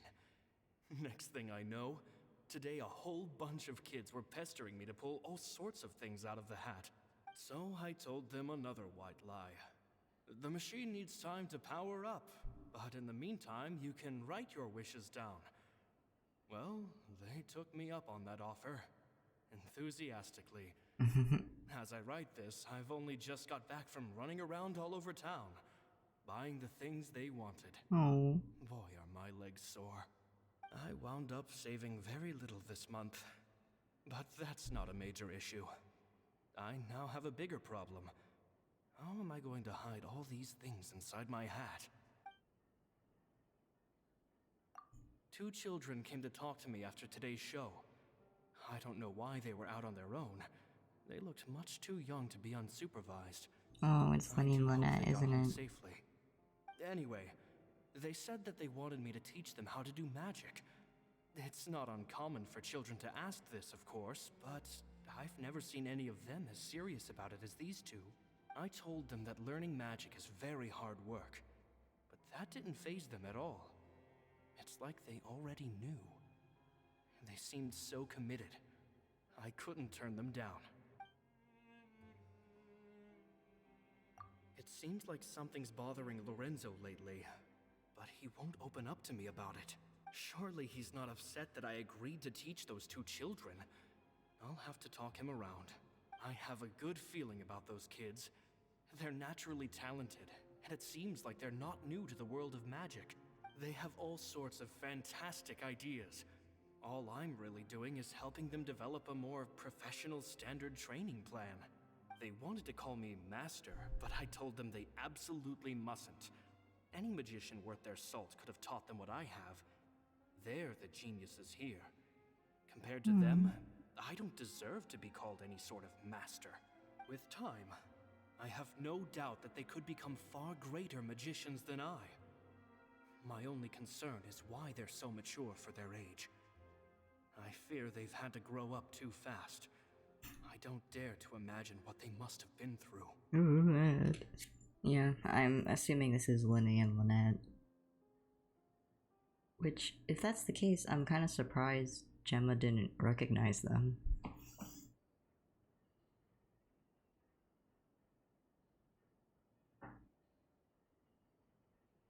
Waiting for the ad to be over. Okay. Gemma thinks so too. She doesn't like being around them. Says that their eyes are too piercing. They don't bother me, but then again, I've never been the sharpest tool in the shed. Oh my god. Sorry. It's nearly time for me to go on tour. I asked the 2 kids if they'd like to come with me, but they shook their heads. I once overheard them talking about their father and their mission. Sounds like their parents have other plans for them. I guess we'll be parting ways soon.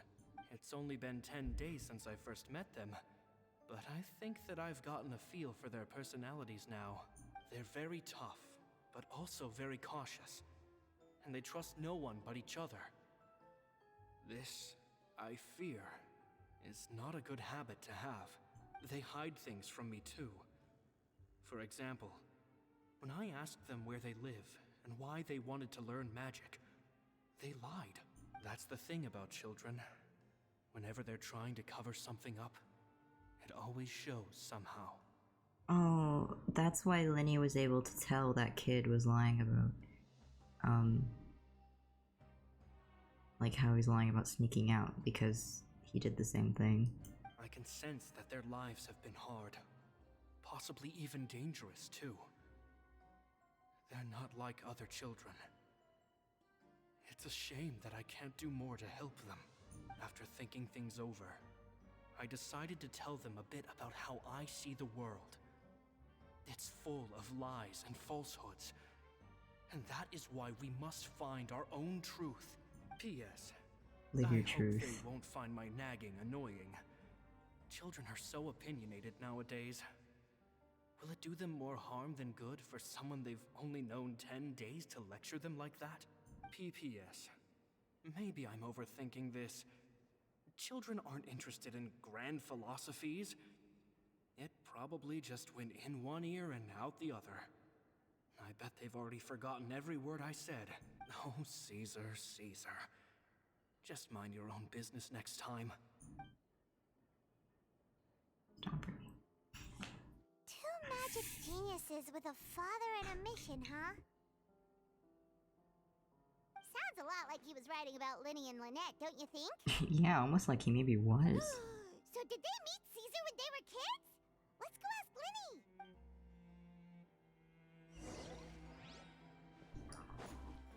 Lyney! Lyney, oh my god, oh my god, oh my god.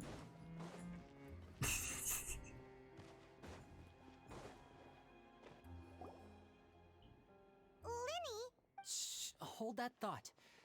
As I expected, there's a lot of fishy things going on in this place. Fishy? Uh-oh, what have you found? All in good time. Before we go over our new leads, I want to tell you how a high-altitude escape is performed. First, the magician slots themselves into a magic box in full view of the audience. The box is then suspended high in the air, and a short while later, the base automatically opens. At this point, a dummy will fall out of the box, but it looks real enough to grab the audience's attention, and they start wailing and screaming. Meanwhile, the real magician, who has by now blended into the crowd, waits for a good moment to make their appearance and put on a hysterical performance. Oh no! Is that me? Did I just fall to my death? Very vivid description. Paimon can really picture it. And then what? The audience's gaze then turns to the magician, and by the time they realize what's happened, the dummy has vanished, as if everything that just happened was some sort of shared illusion. Of course, that's just how I think the process should work, theoretically speaking. What do you mean by that? The inventor of this trick never performed it successfully. When the box opened, Caesar was the one who fell out, and not the dummy. He fell right to the ground from the highest point of the opera house. No one could hope to survive that fall. Not without a vision, at least. And no one else has ever attempted this trick since. My understanding of how it works is just based on what I could gather from his notes and the relevant gadgets here in his workshop. I know visions make you stronger, but I didn't think they made you impervious to death. Like, I don't know about you, but unless you're Shao, I think you're gonna die from that height. So Caesar's famous high-altitude escape has never been done, huh? Paimon was about to say how cool it would have been to see it in person, but if it's that dangerous, it's probably for the best that no one else tries to do it. Wait a second. So if a dummy's supposed to drop out of the box, then where does the real magician go? How does he get out? Glad you asked. That brings us to the secret of said box. This box right here is the one that Caesar constructed himself to use in the performance, and it's not as simple as it looks. Inside, there's a device that only the magician himself would know about. Once the magician's inside, and the box is lifted up into the air, the audience's view of the box is fixed at a certain angle. From where they're standing, they have a clear view of the front, sides, and bottom, but the back and the top are now no longer visible. At this point, the magician presses a button inside the box, opening a secret door out of view. He then escapes through this trap door onto the opera house roof, waits for the dummy to fall and distract the audience, and quietly returns to ground level. That's way simpler than Paimon imagined. Even Paimon could probably do it. Well, there's a little more to it than that, of course. The hardest part of this trick is controlling the audience's mood and reactions. That takes an exceptional degree of showmanship. There's the falling dummy, the miraculous reappearance, the pompous performing. Maybe the magician would even have themselves tied up before it begins to strengthen the impression that there's no escape. Many days and nights of careful research and painstaking practice would have gone into this, all culminating in a performance just a few minutes long, but one that still manages to transform the shock and grief of a tragic accident to the joy and laughter of a mesmerizing magic trick. Too bad it didn't work. Caesar was a highly accomplished magician. But unfortunately, even he didn't manage to pull it off. So, how did it go so wrong? You said you found some fishy stuff here. Have you figured out what really happened? I can make a pretty good guess. I looked into the case files. The magic box Caesar was using at the time of his death had the secret button I mentioned positioned on the right-hand side. And sure enough, he always used his right hand as his dominant hand in public. In public? Okay. Nothing suspicious there. But here's the strange thing. Most of the devices in this workshop have the mechanism on the left-hand side, including this box right here, which leads me to believe that Caesar was in fact left-handed. Why would he pretend? Because a magician can't afford to have their most basic habits stand out too much. People naturally focus their attention on the most important details of the task or situation at hand. I get it, at hand. But a magician needs to be able to redirect an audience's attention at will, so as to avoid arousing their suspicion. The essence of magic is getting people to believe a lie. If even the truth raises eyebrows, the falsehoods become all the more difficult to mask. And so, Caesar trained himself to use his right hand to align with his audience's expectations. Great magic always requires sacrifices. But in his most stressful and nerve-wracking moments, and when no one was watching, reflex would kick in and he'd use his left hand. That's why he set his gadgets with the mechanism on his left. Maybe someone exploited it? Exactly. I think that's likely what happened. Caesar would have been under a lot of time pressure during the escape. He'd have had mere seconds to open the hidden compartment, retrieve the dummy, then open the secret door and make a swift escape. But I'm sure he was confident. He would have rehearsed countless times to the point where it was second nature. He'd barely need to think about what he was doing because muscle memory would guide him through. So he opened the compartment, took out the dummy, checked everything was in order, and then went to leave. With his left hand, he reached for the button, and suddenly, his heart skipped a beat.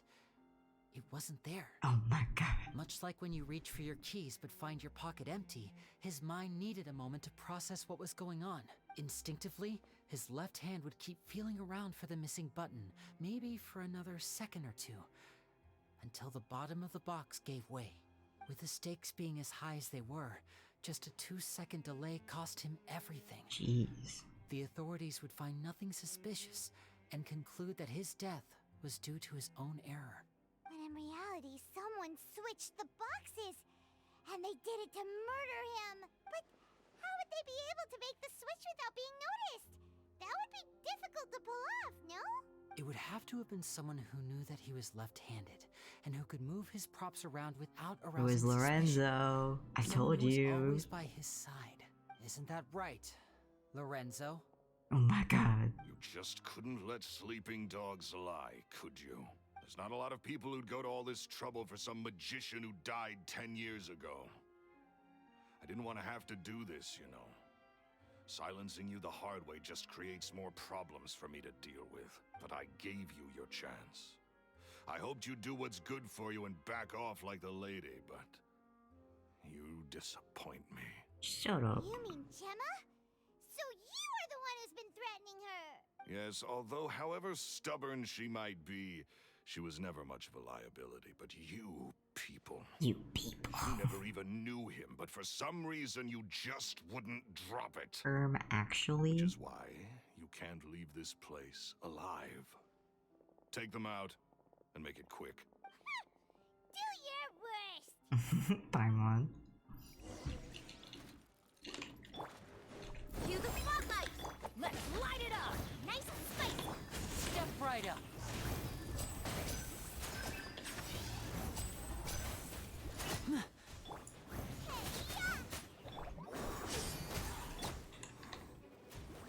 He's just standing there. Sorry. Everybody stand back! Here comes the finale. Oh my god, it's a crane. And voila!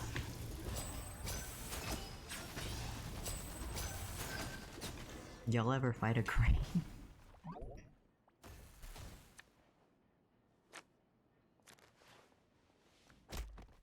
Got him.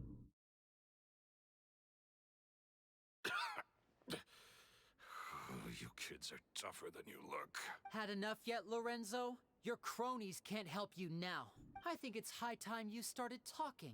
And what I'd really like to know is, why did you murder Caesar? So he could get all his money and tricks. If I had a Mora for every time you said that man's name. Of course you idolized Caesar, everyone else did. But I was the real genius magician. Me!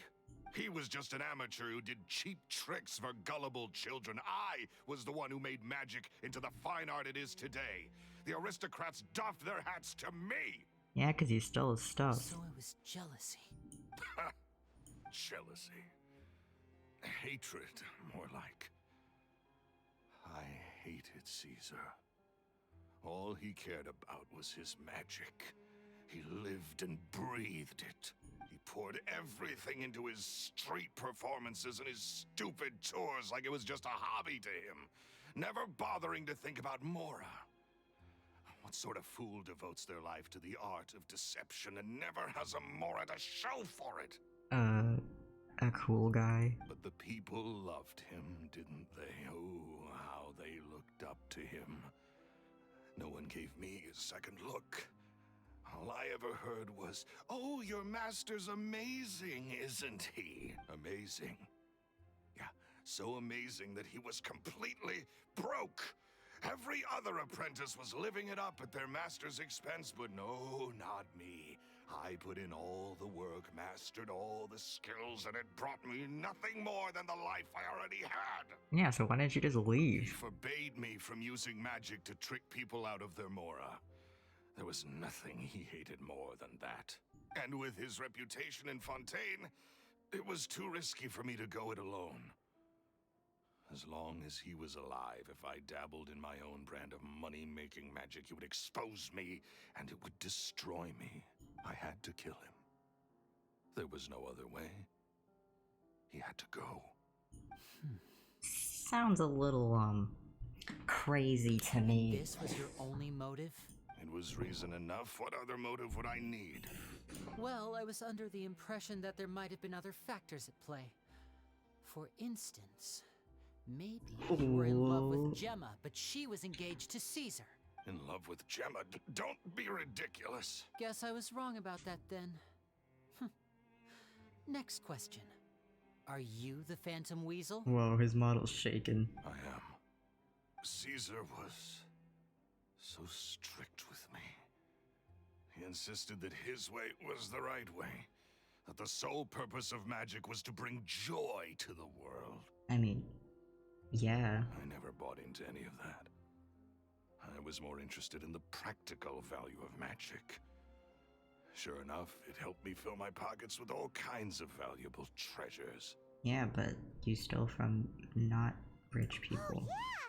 Charlotte told us that the weasel would steal whatever people valued, no matter how much it was worth. That's just how it looked from the outside. What would any thief want with second-rate loot? I've only ever targeted high-value items. I stole cheap things as a way of practicing my craft. It was other people's overactive imaginations that conjured up the preposterous image they then dubbed the Phantom Weasel. So, that's the story, huh? Well, I hope you're ready to tell it all over again during your trial. What choice do I have? You're a pack of wolves, and you've got me between your jaws. You've seen what's here, and my last-ditch effort to stop it getting out has failed. What else can I do? So be it. I've enjoyed power and wealth for the last 10 years, the likes of which Caesar could never give me. I wouldn't choose for things to end this way, but I regret nothing. Very well. In that case, I'll contact the guards. Traveler, Paimon, keep an eye on Lorenzo for me. I'll meet you just outside the workshop when I'm back.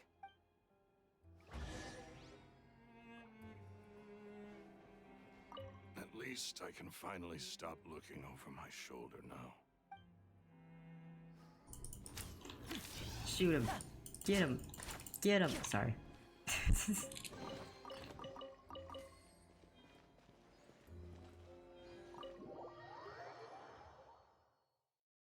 My bad. My bad.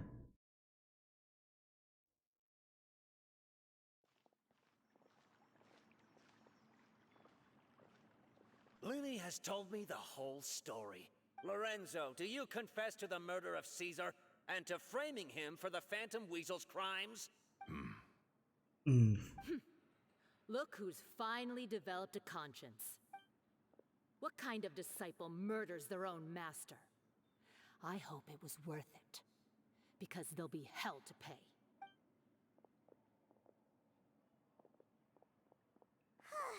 Looks like it's all over. What should we do next, Lyney? Should we start preparing for your show? Let me think. Let's rendezvous with Lynette and Gemma first. With Lorenzo in custody, Gemma will no longer have to fear for her safety. Good point. We should go tell Gemma the good news right away. It'll give her some peace of mind for sure. Gemma, we got rid of the bad guy. Gemma. You no longer have to live in fear. Congrats.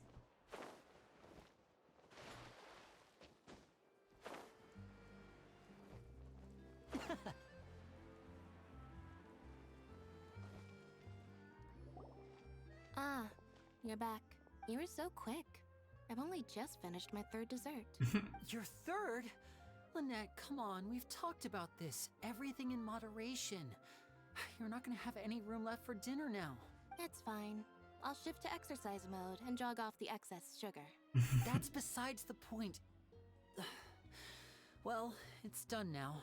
But try to eat a more balanced diet in the future. Point taken. Did everything go okay? Of course. Lorenzo was no match for us. The guards are taking him into custody as we speak. Gosh, that's amazing. I'm sorry, I still didn't know if I could trust you, but now it seems I can. I had my suspicions about Lorenzo, but I... Oh. It's okay. We understand. He did threaten you. Paimon would find it hard to trust strangers in your position too. But you don't need to be scared anymore. Everything's gonna be okay. Sorry. Sorry. My emotions are all over the place right now. Okay. I've been waiting for this day to come for so long. I always wanted to report Lorenzo.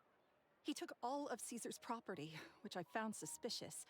But I had people watching me all the time, so I couldn't risk looking into it. I was so afraid. I was scared he'd do something terrible to me, and then no one would be left to visit Caesar's grave. So I never had the courage to speak out. Thank you all. Truly. Thank you so much. Everyone goes to the cemetery to announce his arrest and hold a memorial. Thank you all for clearing Caesar's name. I never would have guessed that Lorenzo was the real Phantom Weasel. He never showed any signs that there were problems between him and Caesar in public. From the outside, it looked like they got along great. And to think that lowlife's been living life to the fullest all this time, while Caesar's name was getting dragged through the mud. It's a travesty. At least his soul can finally rest in peace now, thanks to your efforts. Oh. If only I'd realized before it was too late. Don't blame yourself, Gemma. This isn't your fault. Yeah, you still have the rest of your life to live. Caesar wouldn't want to see you spending it feeling guilty. Cheer up, Gemma. My brother's doing a magic show at the Opera House tomorrow evening. Would you like to come along? It might raise your spirits. This show will be a special one. We're holding it in Caesar's honor. In Caesar's honor? Really? Oh, thank you. I'll be there. Great. We'll see you tomorrow evening. Traveler, Paimon, don't be late. Don't worry, we'll be there. No way are we gonna miss out on a free magic show. Wait, Paimon feels like we're forgetting something. Oh yeah, Caesar's diary! We never found out if the two kids Caesar taught magic to were Lyney and Lynette or not. Dang it. Lyney changed the topic back in the workshop, so we didn't get a chance to bring it up. Oh well. Guess we'll just have to ask Lyney tomorrow evening. I've spoken many choice words about Caesar over the years. I'm so ashamed of myself now. He was such a good man. I can't believe Lorenzo was intimidating Gemma all this time. Have you met him? He comes around here sometimes. Not to clean Caesar's grave, though. He just stands off to the side and watches Gemma from a distance. She must have known, but she never asked him to leave. I wonder why that is. She was scared. It may take some time, but Caesar's reputation will be restored now that the real culprit has been captured. Looks like Gemma chose a good man after all. Yeah. Can't wait until 18.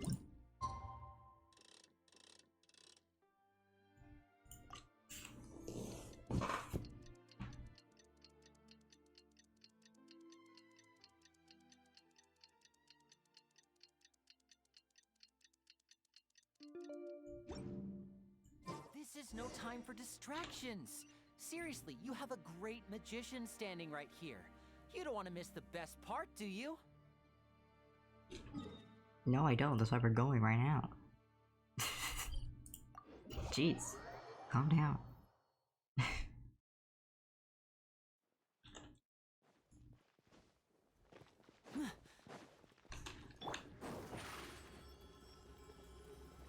Surprise!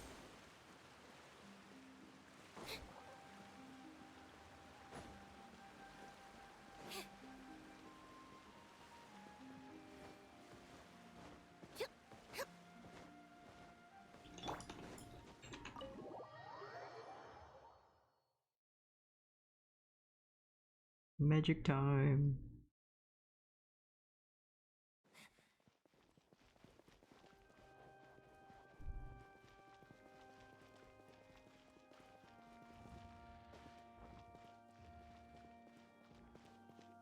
Also, to be honest, I mostly wanted Lenny so he could make looking for specialties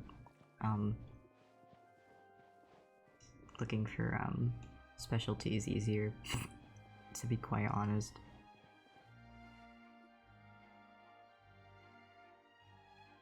How was Lynette not helping? Paimon's excited to see another of Lyney's magic shows! Wait. Lynette, shouldn't you be on stage by now? Not this time. My brother's going solo today, so Ah. I'll be watching with you. Good evening, ladies and gentlemen. I hope everybody's ready because the show is about to begin. The great magician Lyney has prepared a spectacular show for us all tonight, concluding with an all-new grand finale that no audience Oh, has he's ever gonna do seen the before. trick, huh?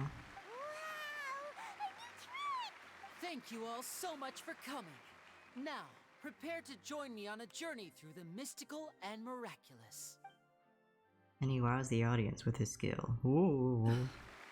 Exciting stuff, isn't it? Yes, it's just... It reminds me of him. Yeah, because that's who we learned it from. No wonder. Caesar was a famous magician too. So, how did you two first meet, Gemma? Well, I was out on the street once, and I saw him performing for little children. Children love magic, because they're willing to believe in things that can't be rationally explained. Caesar had this amazing way of bringing them into a dreamlike world, and somehow, I felt drawn to him too. So, I went up and asked him to do a trick for me. Aw, that sounds so romantic. What trick did he do? It was with a flower. He took it in his hand, snapped his fingers, and it magically appeared on my head. Oh, that's the same trick. Oh. Oh, and then Lenny did that to us. I was so happy that day.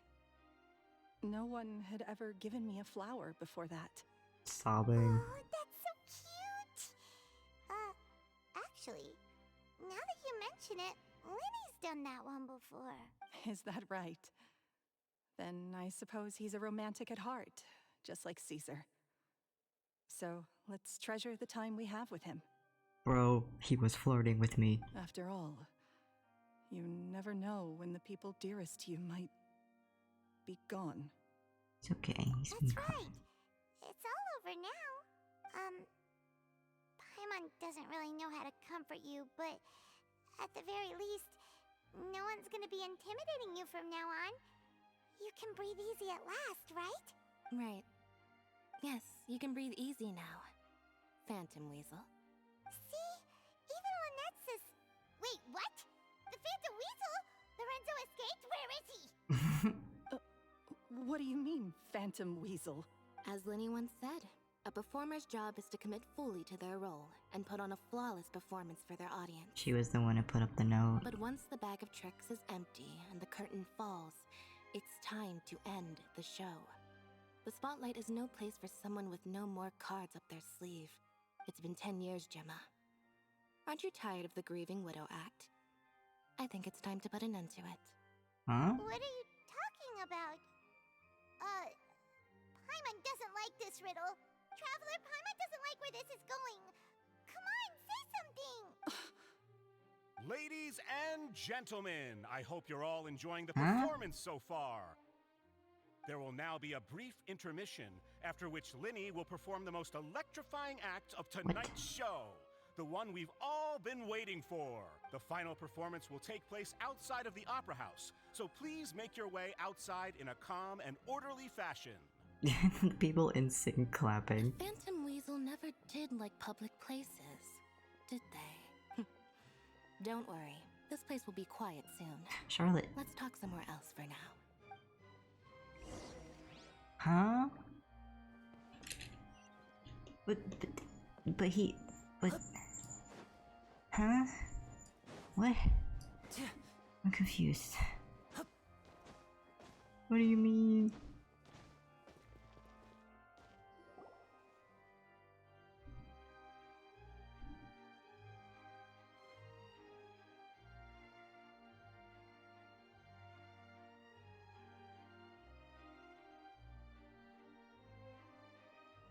Dear me, this is awkward, isn't it? And unfortunately, I'm all out of gadgets, so I'm afraid I can't do any tricks to liven up the mood. This is a big mistake for a magician to make, but thankfully, I do have a backup plan. Now, who wants to hear a story? Lyney, don't we have more important things to address right now? Lynette accused Gemma of being the real Phantom Weasel a moment ago. Oh, what the heck's going on? All in good time. Magicians are good at guessing what people are thinking. I know the questions you want to ask. And as it happens, the story I'm about to tell might answer a few of them. Really? Well then, let's hear it! Paimon's dying of curiosity here! Let's go back to the very beginning. A decade ago, when the Phantom Weasel was terrorizing the court of Fontaine. She never missed a target, never left a trace, and no treasure was safe from her thieving hands. Cutscene? But as her infamy grew, so did the Ooh. readiness of the police, and her opportunities to act became ever fewer. Every day, she ran the risk of being exposed for who she was. Okay, but like, she was kind of swaying. Look at her outfit. Of course, she could not simply take this lying down, and before long, she found her ticket to freedom. She would create a scapegoat, a false weasel to close the chapter on her behalf. After weighing her options, she set her sights on a renowned magician, Caesar. After all, magic and theft shared enough similarities for people to buy the story when the truth came out. So then what? Being the master deceiver she was, the weasel easily earned Caesar's trust. Now, all that remained was to frame him for her countless crimes.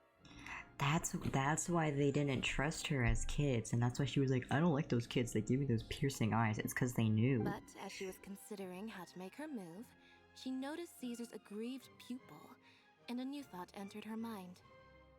Maybe I don't need to get my hands dirty after all. At her encouragement, Lorenzo tampered with Caesar's magic box, causing him to fall to his death. Afterwards, Lorenzo seized his master's property, and the weasel set about tarnishing Caesar's reputation. Two co-conspirators committed the perfect crime. Oh my god. I've got to hand it to you. You're both exceptional storytellers. It's enough to make even me wonder whether there was really another mastermind behind all this, pulling the strings. But I just have one question. You seem to think that I am the villain in this tale. What's brought this on, Lyney? Is it something that Lorenzo said? Don't worry, Lorenzo said nothing at all.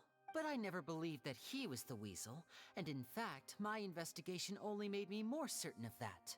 He was too forthcoming with his confession. That is as true. if there was something else he was trying to hide. How disappointing. So you'd sooner trust Lorenzo than me? Even without a shred of evidence? A magician is an expert at playing the audience to get the result they want. And I have no doubt that you, Gemma, are equally talented in this regard. With a little help from Lorenzo, you put on a very convincing performance. The lovesick fiancé, whose devotion to her betrothed is unshakable, even under threats of violence. I take back my pity. Caesar was maligned and hated by all for 10 years, but you? Everyone sympathized with your plight. Who would suspect for 1 second that the lovely young lady always seen weeping in front of Caesar's grave was actually the mastermind behind his demise? No, not that poor lady. Perish the thought. Wait, so you mean the whole intimidation thing was just a hoax? Gemma and Lorenzo were both in on it? But why would Lorenzo agree to that? And why didn't he sell her out even at the end instead of admitting to being the weasel himself? Because he loved her. Yes, why indeed? Maybe Gemma herself could enlighten us on that question. Well, Lyney, if you're so confident in your version of events, then I think the answer should be obvious. Having killed Caesar with his own hands, Lorenzo was plagued by overwhelming guilt. Or that. Revealing the Phantom Weasel's true identity would serve no purpose. But if the Weasel remained free, then she could take care of Lorenzo's loved ones. An excellent answer, though sadly a little dull. Is that right? Well, don't let me bore you. If you'd care to change the topic to something more interesting, I'd be much obliged. As a matter of fact, there's one thing I'd really like to understand. Why would the real weasel have targeted things that only have value to other people? Could you shed any light on that? Of course. After all, we're just telling stories here, aren't we? If I had to guess, I would say that the real weasel must have had a terrible childhood. Oh, not this. Left to fend for herself after her parents died young. Betrayed, scorned, beaten. Hey, just like Lydia and Lynette. She'd scrounge waste paper from garbage bins to draw on, using twigs and dirt for lack of ink and pen. She'd sew ugly rag dolls from whatever scrap material she could get her hands on. This was her only source of happiness in life. But it was all she needed, and she was content. Until the world decided that even this was too good for her. Once again, she was betrayed. And this time, everything was taken from her. She felt like life was a miry pit that dragged her further down the more she struggled to escape. At that tender age, she should have been happy. Instead, she stood in the shadows and watched with envy as all good things in the world passed her by. This was a fate too cruel for anyone to bear. Her pain became a breeding ground for dark thoughts. Thoughts which festered and grew into a twisted solution to her troubles. I detest the happiness of others, in all its forms alike. I will rob them of everything they hold to be good and true, and it will fill the void in my soul. That's some pretty heavy stuff. Now it all makes sense. Does this story satisfy you, Lyney? Yes, it is quite to my tastes. Thank you for helping to clear up my confusion. So it was with the letter. Huh. That's right. What drove you to write that letter, Gemma? What were you trying to achieve there? Because without that, none of this would have ever come to light. She didn't write the letter. After 10 long years, I'd hoped that the Phantom Weasel would be consigned to the history books by now. But it seems like someone still wasn't ready to let her finally be at peace. Lyney. Or should I call you the Phantom Copycat now? You were the one who posted that letter outside the Opera House. But why? Very sharp, Phantom Weasel. Still as shrewd as ever. Well, No need for me to be coy about it. Our goal was to clear Caesar's name. The most straightforward way to change the public's impression of Caesar was to force the weasel to show themselves. That's it? You had no other agenda? Of course we did. We made it quite clear in the letter, I believe. I shall take from you that which you hold most dear, just as you did to me 10 years ago. 10 years ago? You mean Caesar's death? You met him? How is she still not connected the dots? Wait. Oh, I get it. There you go. You were those two obnoxious kids. It's been so long, and you're all grown up now. I didn't recognize you. He taught you magic back then, didn't he? For what, 10 days or something? And you went to all this trouble. Why? Because you feel like you still owe him something? We remember all our debts, however great or small. 10 years ago, Caesar's reputation was torn to shreds, and his legacy was thrown out. 10 years on, and no one cares what the truth is anymore. But we did not forget. And so we came to find you. And? What exactly did you take from me? I'm still standing, as you can see. Lorenzo has admitted to everything. I'm free. Free? Do you really think so? Caesar once told me that even though the world is filled with lies and falsehoods, we must did find remember. our own truth. Oh. I think that applies to you too. Truth can take many forms. Prized possessions with nostalgic value, fervent hopes and dreams, and irreplaceable people.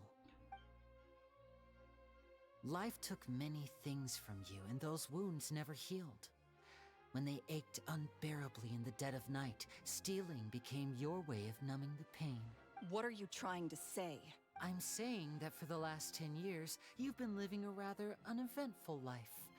Perhaps that's because you found something other than a life of crime to fill the hole?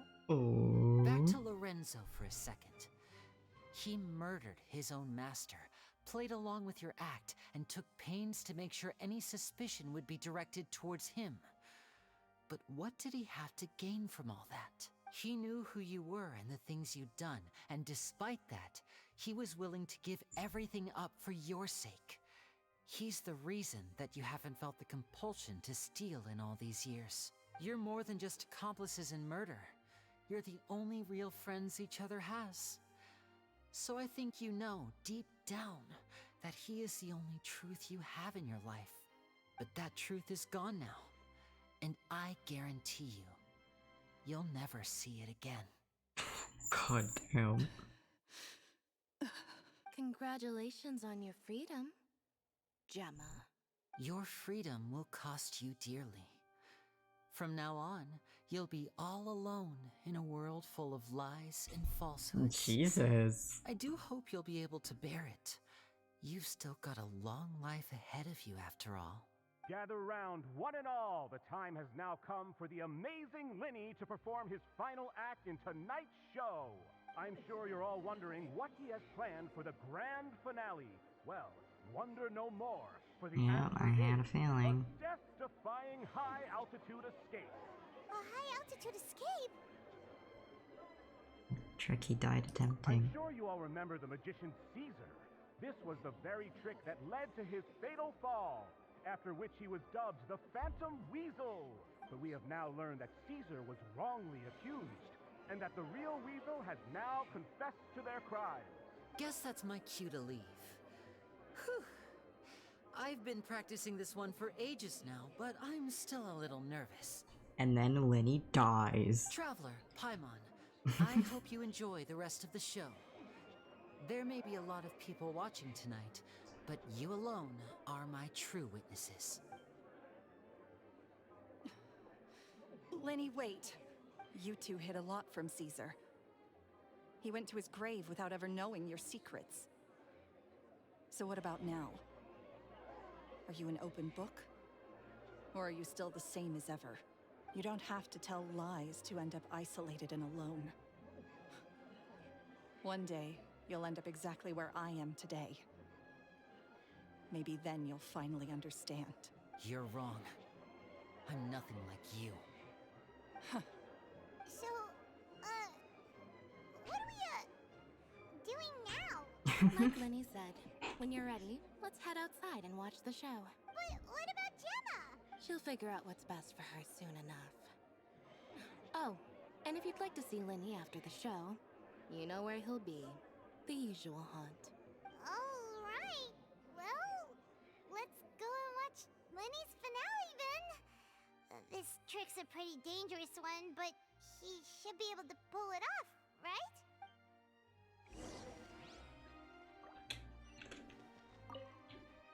Magicians are not like thieves. Thieves only tear things apart. But good-hearted magicians, they put things back together. Oh.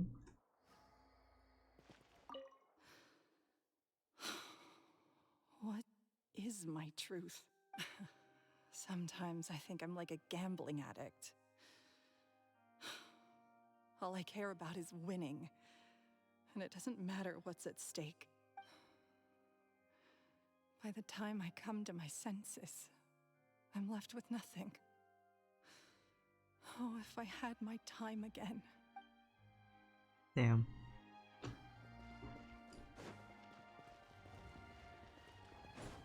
L.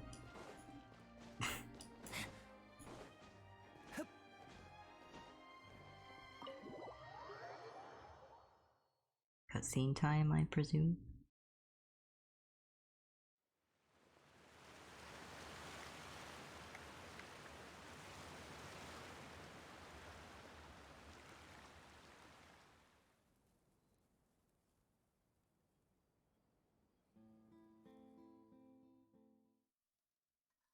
Magic should be mysterious, surprising, and defy logic.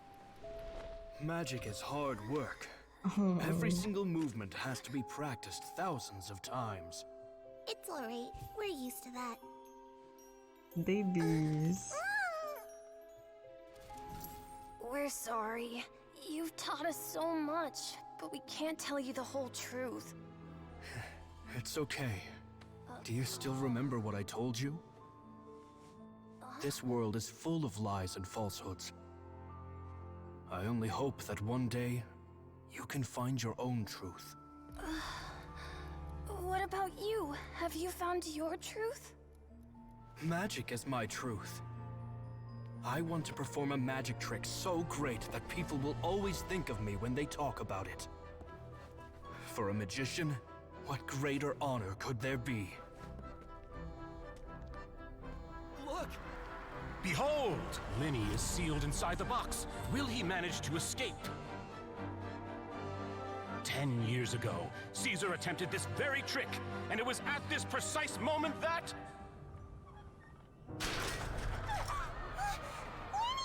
Watch out! Uh-oh.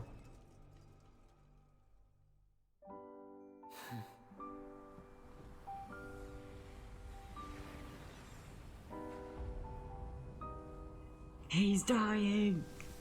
Mysterious. Surprising. And logic-defying. Isn't that right? This honor belongs to you, Caesar.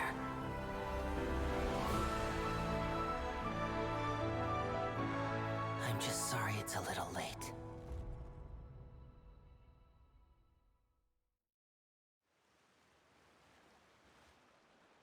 Did you see that? 1 minute he was falling, and the next, he turned into flowers. Wow.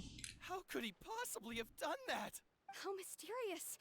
I didn't blink once. He just vanished, right in front of my eyes. What a heart-stopping magic show. This was really worth the trip. Caesar's name has finally been cleared, and Fontaine's new star magician Lyney has fulfilled a wish on his behalf. Oh, I couldn't ask for a better grand finale. It will make a great headline for the Steambird tomorrow, even if I do say so myself. Whew. Looks like everyone really loved Lenny's grand finale. Even though they don't know the full story. Lyney doesn't see Lenny anywhere. Where'd he go? he'd be waiting for us at the usual haunt. But, where is that? Cemetery? You mean the one where Caesar's buried? Yeah, that's probably it. This whole magic show kinda seemed like Lyney's way of saying goodbye to Caesar. So it makes sense that that's where he'd be afterward. Alright, let's go look for him there. He used a waypoint.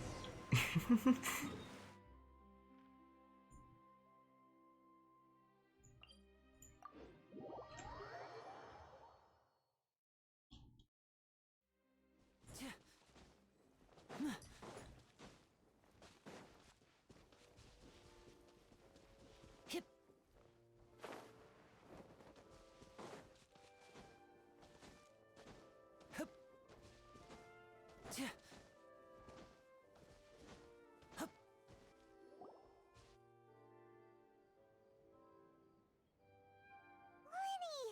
There you are. Are you alright? Paimon was scared to death when the chain broke. Paimon was sure something had gone horribly wrong. Magic is a performance art. A magician has to get creative to keep the audience on tenterhooks. That's our job. So I tweaked Caesar's original setup a little to keep it fresh. I was honestly a little nervous during the live performance. The thought of falling, suddenly feeling weightless, seeing the sky and the ground spinning and spinning. Sometimes, I can't help but wonder what Caesar thought in those final moments. Did he regret taking Gemma and Lorenzo on? Or did he believe that it was his own slip-up right until the end? You know, Paimon's been wanting to ask you about something ever since we were in Caesar's workshop. You learned magic from Caesar once, didn't you? When was that? After I joined the House of the Hearth. To be honest, Lynette and I had an agenda when we approached him. I told you about my past before, remember? As a young boy, I survived by secretly learning magic from street performers. I'd watch their tricks and try to figure out how they were done. But I quickly realized that observation alone could only get me so far. What I saw was the polished final performance, but the rigorous training they put in behind the scenes remained invisible to me. I needed to learn how to improve my sleight of hand, hone my misdirection skills, and make niftier props. We were gifted enough that we'd made some progress by ourselves, but without proper guidance from a professional magician, we quickly plateaued. So that's why you sought Caesar out? Yes, we figured there was no harm in asking, but it took us by surprise that he was so willing to teach us. In all, we only spent 10 short days together, but he was very good to us. By contrast, we hid so many things from him. For instance, when he asked why I wanted to learn magic, I answered, "It's my passion." But in truth, there was already a lot more to the story by then.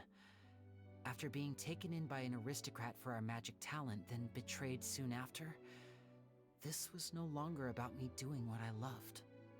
What amazed me was how the lie escaped my lips even as I was hesitating over whether to tell him the truth. Trust is a beautiful thing. Sadly, I'd forgotten how to trust by then. Lyney. Oh god. Still worried about the way I feel? You really are a gentle soul, aren't you? But don't worry, I'm used to it now. From the mansions of the elite to the House of the Hearth, lies and selfishness have followed me and Lynette everywhere we go.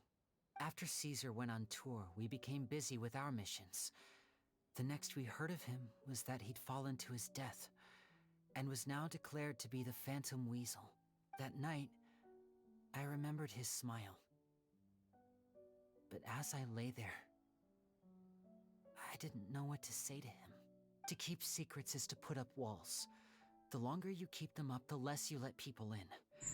Then, one day, you look around and realize your life is like an empty auditorium after a show, full of seats once occupied by all the people who left. But I guess that's the price we have to pay. You only realize how much someone really meant to you when you lose them completely. That's why I was so confident this would hurt Gemma. Because I felt it for myself. We're in the auditorium. Yeah, cheer up, Lyney.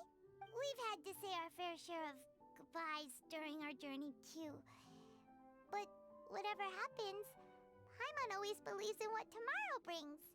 Delicious food, fun toys, and the traveler by my side. Paimon just needs to focus on things like this, and all the unhappy stuff goes right out the window. You know, traveler, doesn't that kind of make you Paimon's truth? Oh my god. Exactly. It's the same for me and Lynette. We are the truest thing each other has in the world, and nothing can replace that. Life has taken plenty from us, like it did from Gemma. But at least it left us with each other. That's what gave us the strength to get through the darkest days. That's why the darkness never consumed me, and why it never will. Maybe we live in the shadows too, but we remember every precious ray of light that shines through. All right, time to lighten this conversation up a little. What did you think of the show tonight? Were you happy with it? It was amazing! Paimon just wishes we hadn't been so distracted with the Gemma situation. We spent most of our time in the Opera House just talking and pretty much missed the entire first half of the show. Lyney, could you do just one more trick for us? Whoa, that's a bit of a tall order, I'm afraid. The show's just finished, so my sleeves are decidedly card-free right now. Aw, come on! Surely you can think of something. The Lyney Paimon knows can do anything if he puts his mind to it. Oh, all right then. I'll give it a go, but only because it's you. Watch closely. I have a flower in my hand. You liar! There's nothing in your hand! We ain't going along with this! Huh? My goodness, you're right. But I could have sworn I brought one here with me. Okay, try this. Count down with me. 3, 2, 1. 3, 2, 1! Now, have another look around. Maybe the flowers appeared somewhere else. Really? Let's see. Wow, there it is! Oh, this is a different flower from the last time, right?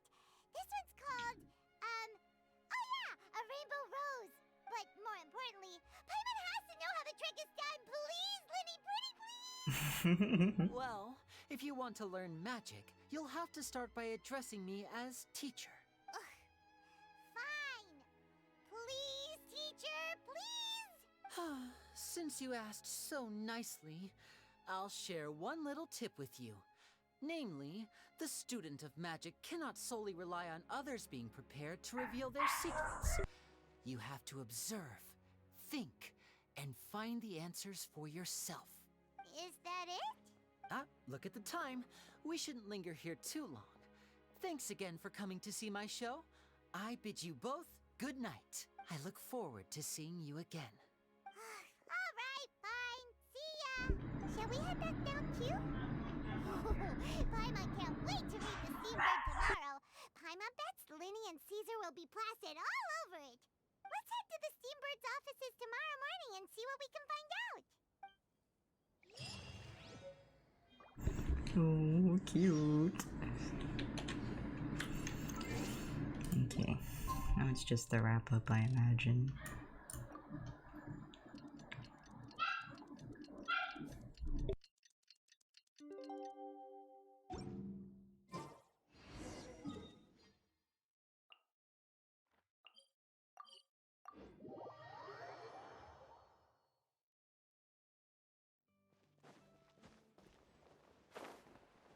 I'm very sorry, Charlotte, but my sister and I are quite busy today. I'm afraid we'll have to decline this interview. No. Oh, please, Lyney, I'll only take a moment of your time, if you would be so kind. Huh? What's happening here? I spent all night writing my piece about the Phantom Weasel, and it was going to go to print this morning, but just as dawn broke, I suddenly received news that Caesar's fiancée, Gemma, had contacted the guards and confessed to having been the real Phantom Weasel all along. That was quick. Too late, bro. That was quick, you say? It sounds like I've got some catching up to do. Please, fill me in. Whoops. Aha! My instincts did not lead me astray. You do have something to hide. Gemma turning herself in must have something to do with Lyney's performance last night. Maybe watching my high-altitude escape trick reminded her of a better time with Caesar, and she could no longer ignore the voice of her conscience. Huh. Okay then. Wait, no, there must be more to it. If that's all it took for her to have a change of heart, how did it take her 10 whole years? Well... Charlotte's journal spirit is burning red, but gotta distract her. Oh, I remember now. You and Gemma were nowhere to be found after the show. What happened between you? Quickfire question. Where did you all go after the show? Oh, we went to the cemetery and Lyney did a private magic trick just for us. Actually, glad you mentioned it, because that reminds Paimon, guess what? Lyney started using rainbow roses in his tricks. What? I don't recall ever having received a rainbow rose from you myself. Is this supposed to mean that they're more important to you than your own sister? No, I just, What now? Oh, did Paimon say something wrong again? This is getting pretty awkward. What do we do, Traveler? Seems like this interview wasn't meant to be. Well, never mind. There's always next time. Forgive my persistence, but when there's explosive news waiting to be found, I can't turn away. The news about Gemma has already made waves, and I'll stop at nothing to get to the bottom of it all. Apparently, one of the things she said to the guards was that her final wish is to see Lorenzo one last time. There's clearly a web of complicated relationships there. Can't blame me for being curious. All right, I guess I'll leave you to continue the rest of your conversation in peace. Bye for now. Silly Billy. Lynette? Paimon didn't mean to... Don't worry, I wasn't angry. I was just trying to distract her. Oh, really?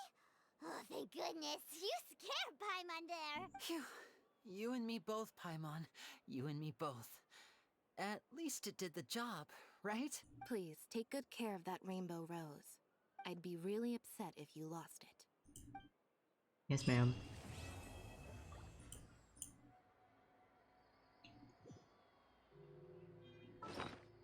Wait, that's really cute. It should be here.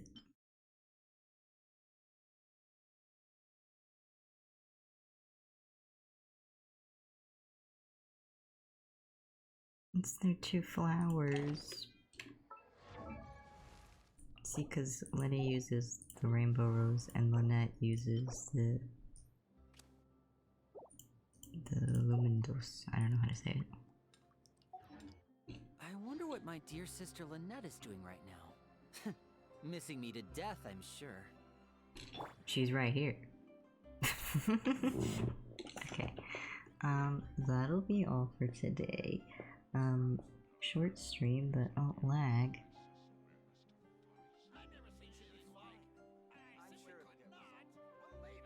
Lag.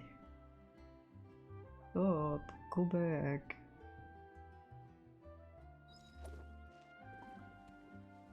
No more lag. Thank you. Okay. Alrighty, chat. I'll see you later. I'm not sure if I'm gonna stream tomorrow. I'll let you guys know on like my social medias and stuff. But alrighty, I'll see you guys later. Alright, bye. We had fun. Okay, bye.